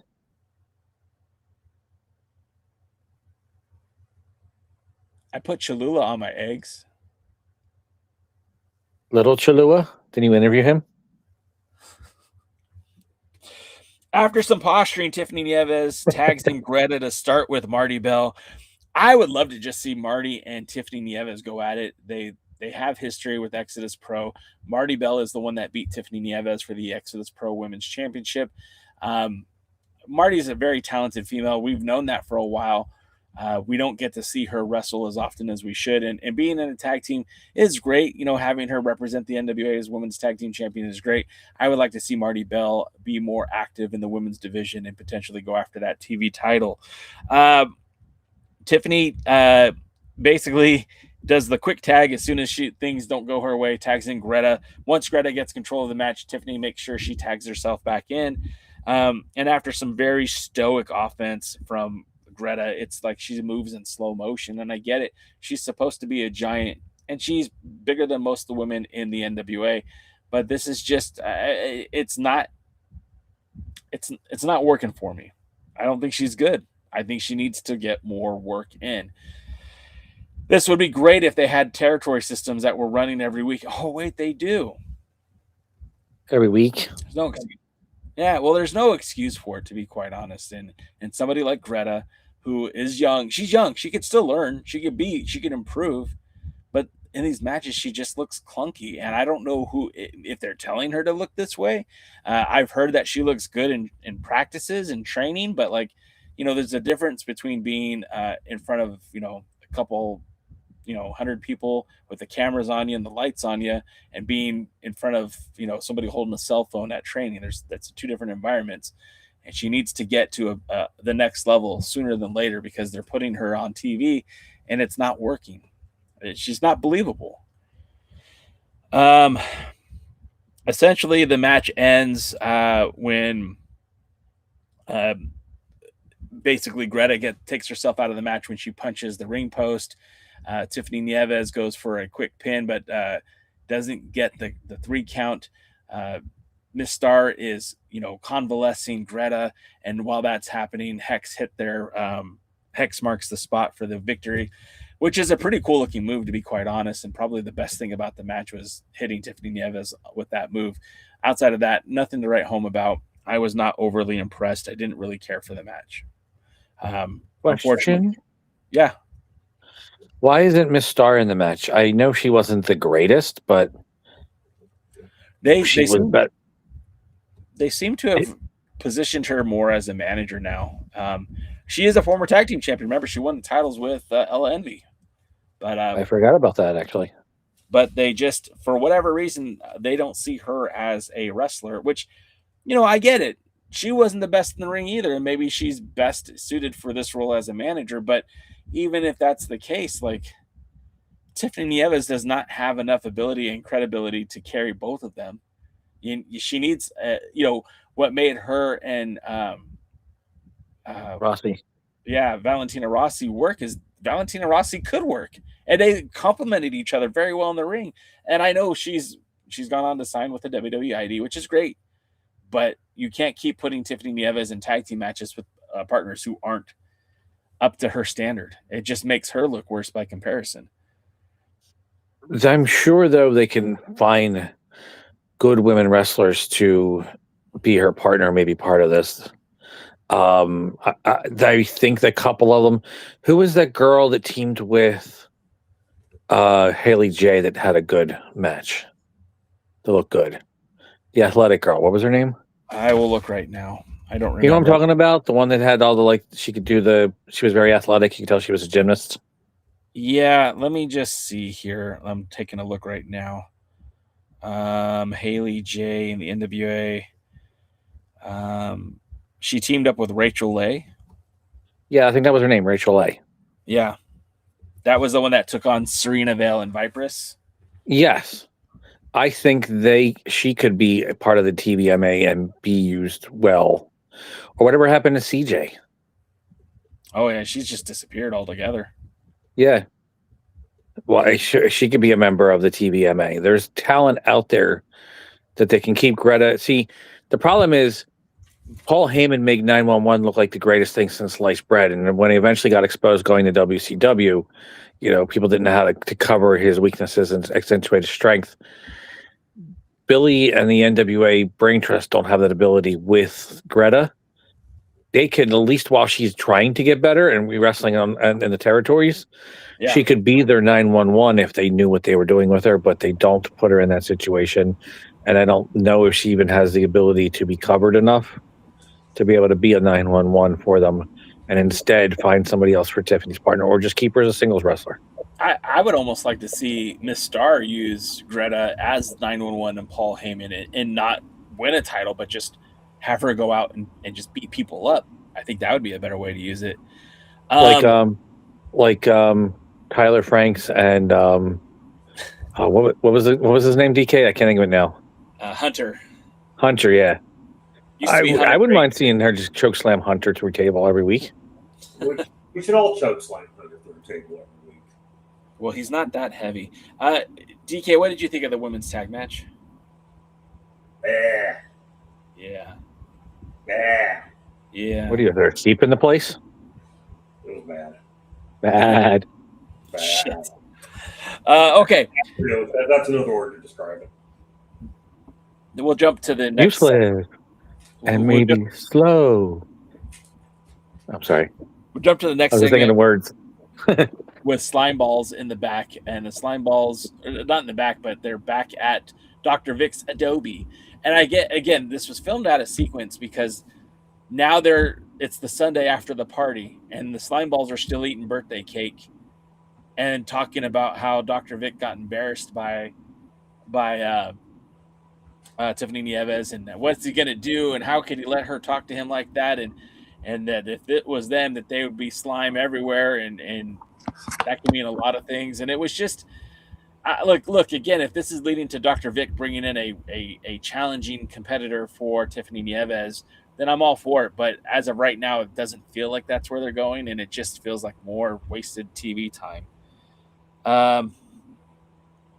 Then we go back to the tattoo parlor, and the Henry Page family come in, and this is again a waste of time, because now you've got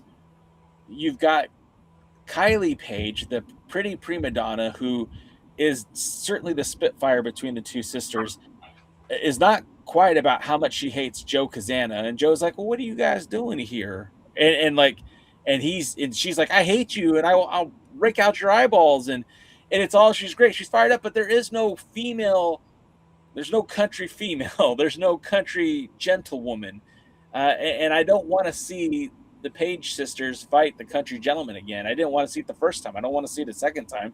Again, what are we building up for? What's the point of these segments if they're not leading to a match? Now, if it was if it was Tom Latimer. If it's Tom Latimer saying you're an idiot and I want to fight you, okay, great. Then we're building towards a match. AJ versus Tom. Something like that would make sense. But these don't even do that. They're not telling a story. They're just wasting our precious time. I've only got an hour to watch this show, and you're putting bullshit in. I'd rather see another match. This is stupid, repetitive garbage. And if you bring it to Sinclair, you're not going to be on the network for very long. The pause is for effect. Now I continue on to the women's title match, the main event. You get Livia versus Markova for the women's championship. And early on, Markova is laying in some strikes on Liv.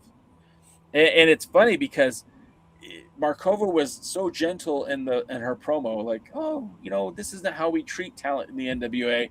And I'm sorry that they stole that match from you, but you can wrestle me and we'll have a great match. And then she's just kicking the ever-living shit out of this young girl. And it's kind of ironic because, again, since becoming champion, Markova has been a babyface. She's been mostly a babyface since the 74th anniversary show. And to put her in this matchup where she kind of was wrestling like a heel, Livia is a babyface. She's quite literally a baby. I think she's younger than Kylie at this point. So it felt very kind of like a little weird because Markova has been such a positive babyface that she was really just kind of letting loose on Liv. And Liv catches one of those kicks that Markova was throwing and turns it into a single leg crab. Very smart wrestling, very interesting. That they're giving Liv the scientific wrestling, the submission wrestling, like she's going after her piece by piece. You can't hit the beautiful disaster. Is that what they call it? The beautiful disaster. You can't hit that move if you can't use your leg. So it was a smart style of wrestling for her to try to limit the amount of kicks. And of course, Markova is known for her kicking. So it was a nice little way to show that she's an educated wrestler. They battle to the outside. Livia drop kicks Markova. Markova goes, like I said, to the outside and then follows it up with a dive. And it was that studio is not so big. And when she dove out to the ring, it probably took all of Markova to keep from teeling over the other way onto the crowd. But it did look really safe, and it was an effective way to keep the match going. And again, Livia's like a baby face. Apparently, there you go. I said apparently Markova didn't like what you were saying because she took you off the air. Yeah, I just saw it popped on my screen. Or maybe Noob was getting mad at you. Yeah, well, I guess. They get back into the ring, and Livia has been carrying some of the momentum in this match, and then they go and have a chop exchange. And again, I don't think that's a fair exchange when Livia is very natural and Markova has a lot of protection in the chest area. So superior pictorial development, we call that. Talent enhancement. She looks great. The chops go back and forth, and of course, Markova gets the better there. Then Markova connects with a jazz stinger, but Livia has a great recovery, doesn't take a pinfall, is able to get out of it. There's some jockeying in the corner. Livia is really wrestling a smart match here. She connects with a cradle DDT, not unlike what Conan used to hit in WCW.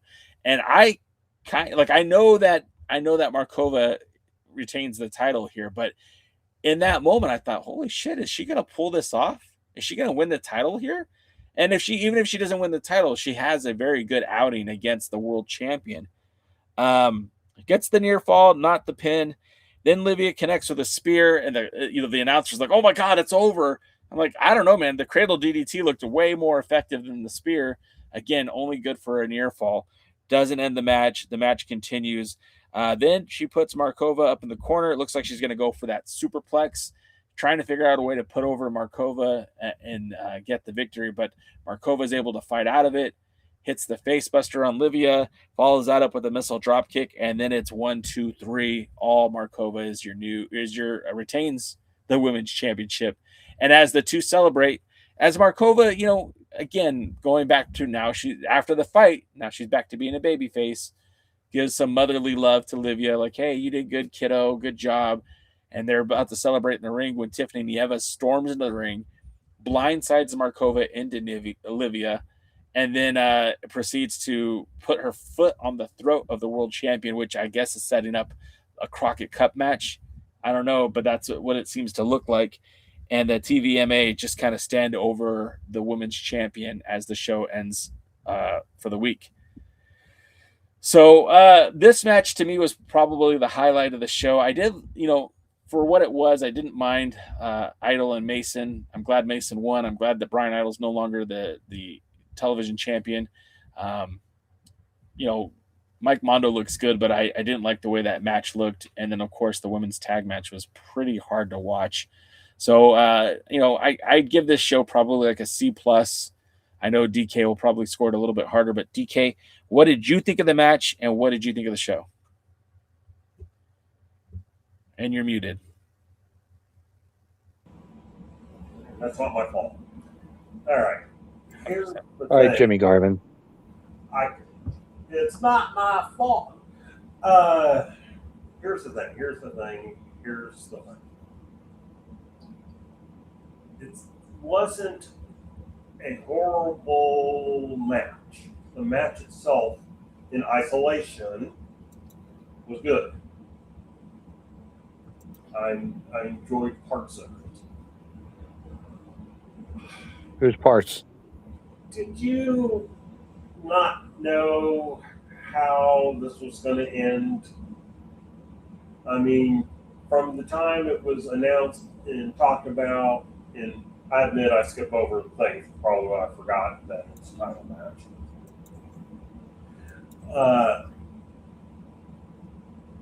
I mean, who didn't know Markova was going to win? Who didn't know that Tiffany was going to come out? Who didn't know that Tiffany was going to blindside Markova? Probably Markova. I think even Markova knew. She just was expecting it from the other side. And then, I don't know. If there's a problem in WWE, which I'm not watching, but I'm listening to and stuff like that, some things that are going to happen. Cody's going to get beat up. Stephanie Bakira's going to get beat up. Liv Morgan's going to smack their head against the other girl and get a big old Easter egg on both their heads. And so it's just one of those, there was nothing, there's nothing shocking that was going on other than that Livia, or whatever her name is probably better than half the female wrestlers I see just in general. And that if she's only 19 and this is her first year, that's pretty good. Jeez, Markova don't like him. DK's making compliments either, and she's taking to everybody. I'm not very proud of you, comrade. DK? Yeah, I mean, just to wrap up the thought, this is just more of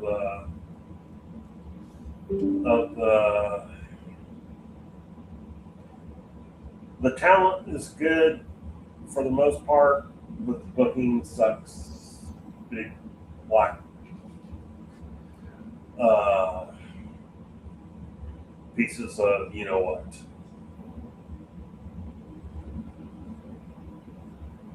Go ahead.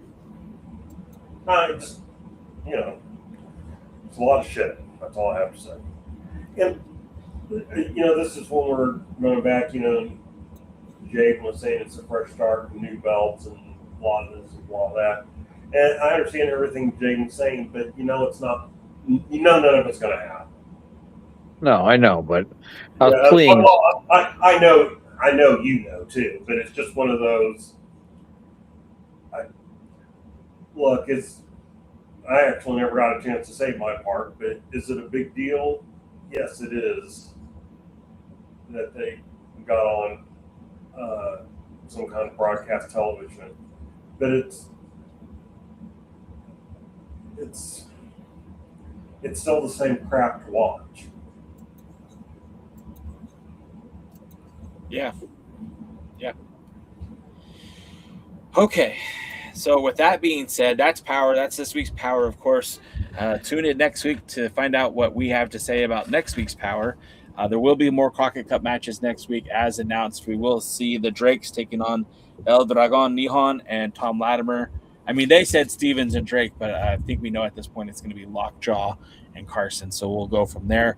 There is some stuff to talk about that we only have a little bit of time left, but we have to get to it. So without any further ado, we're going to give the floor to Mr. DKM, and he's going to tell us some exciting and interesting news. Well, thank you. Thank you very much. Okay. For those who don't already know, IHWE has announced its return. It'll be running May 23rd in Burleson Recreation Center, Burleson, Texas, just south of Fort Worth. We already got 2 matches signed. And our opening match is going to be some cruiserweights, local cruiserweights. We have Prince Alexander. He's going to take on the Matic John Doe.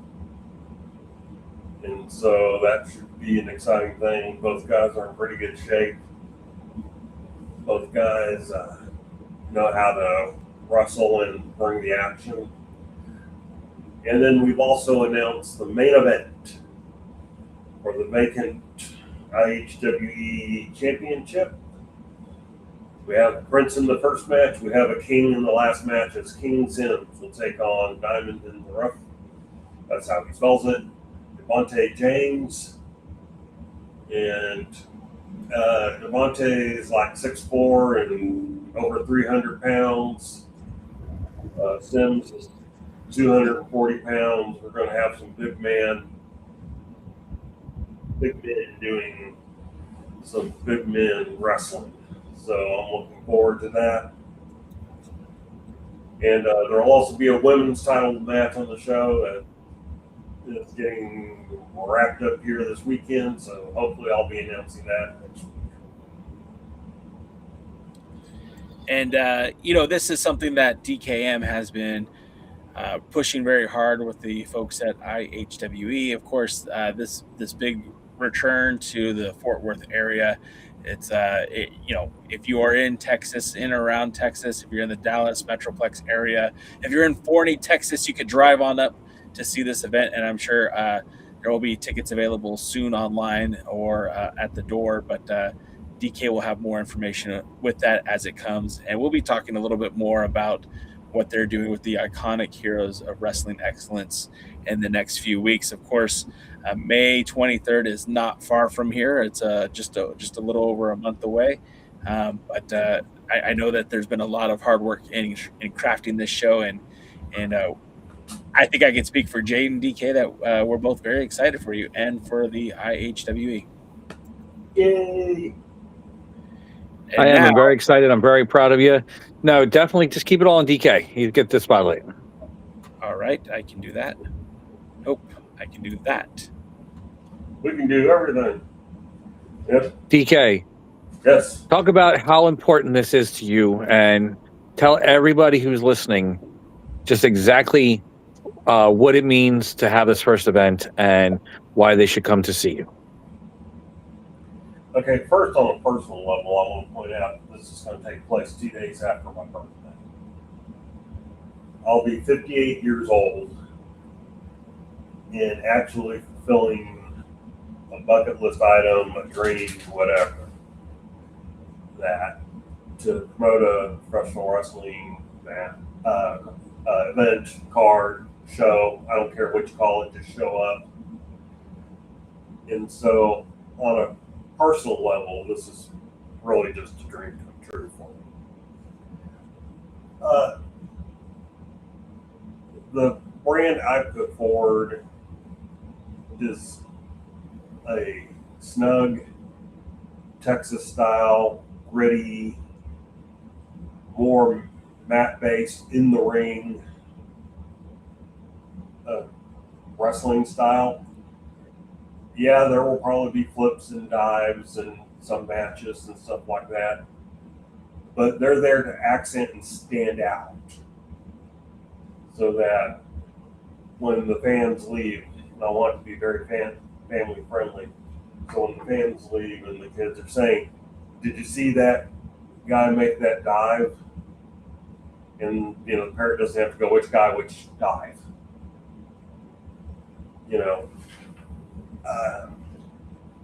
This is something that I'm putting on a type of wrestling that I think should be out there. I think should be an option. I am working on getting it recorded, so it should be on YouTube at some point afterwards. I don't know if it'll just be a show or if it'll be broken down matches. A lot of that will have to do with who I'm working with on the video. And so, yeah, this is very important to me, and I think that it'll, give my town here a chance to experience something doesn't experience a lot of. Wrestling doesn't come to Burleson very often. In fact, it's been years since the last time there was a card that took place here. And that had Von Erichs on it.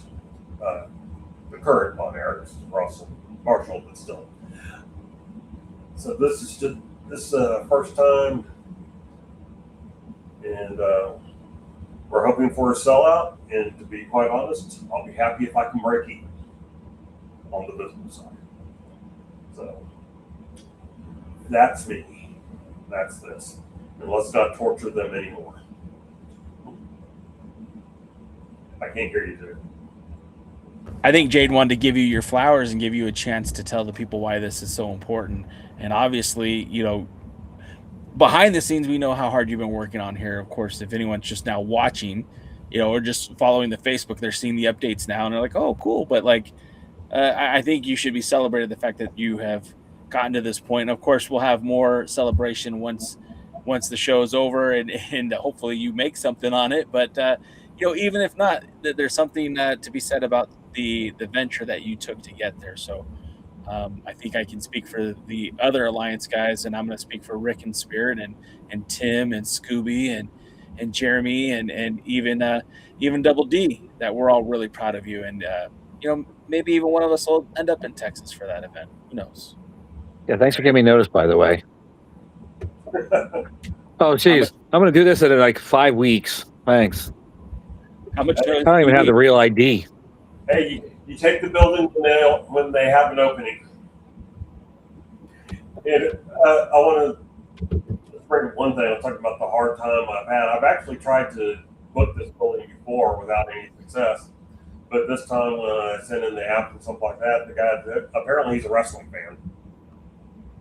And it makes all the difference in the world. Sure.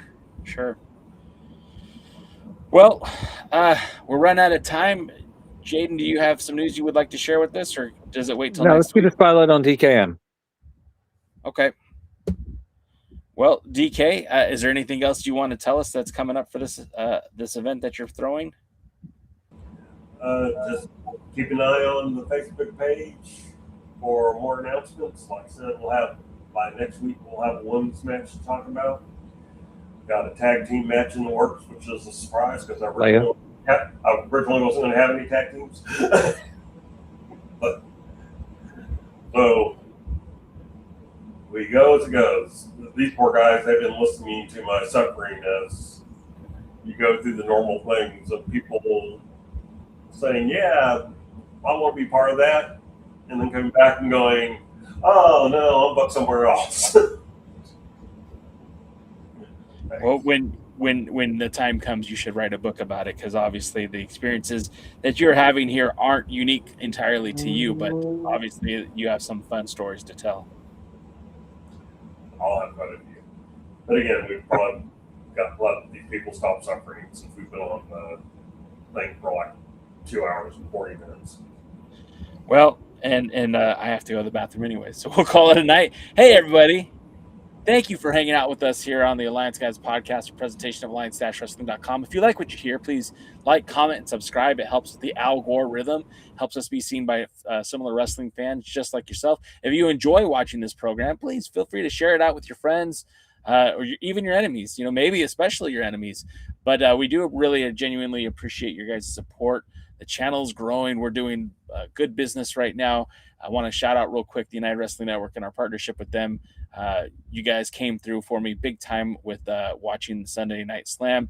I have to have certain amount numbers to keep broadcasting that show here on this channel, and with your guys' support, looks good so far. I think we'll be able to keep airing the show as long as the interest still remains where it's at. So thank you for that. And if you want to financially support the show, we have merchandise available on the shop button on the alliance-wrestling.com. Right? Hey, I'm back. If you would like to help support us, you could purchase some. Buy the shirt. Buy the shirt. Or, and if you're not in a position to support financially, watching the videos on YouTube, listening to the podcast on Spotify or Amazon or wherever certainly does help get the word out there. So thank you again for helping us. Thank you for supporting the Alliance. Thank you for supporting Dangerous Adrenaline Wrestling Gladiators. And thank you, and preemptively, I'm thanking you for supporting the IHWE. And make sure that you're following on socials and on YouTube and all that good stuff. And until next time, we will see you at the matches. Thanks for joining the stream. This has been a presentation of Alliance-Wrestling.com. We genuinely appreciate your support. Would you consider subscribing so you'll never miss a future episode? I'd also like to remind you we do a live stream every Tuesday at 5 p.m. before NWA Power. You can find us on social media at The Alliance Blog. And until next time, we are The Alliance.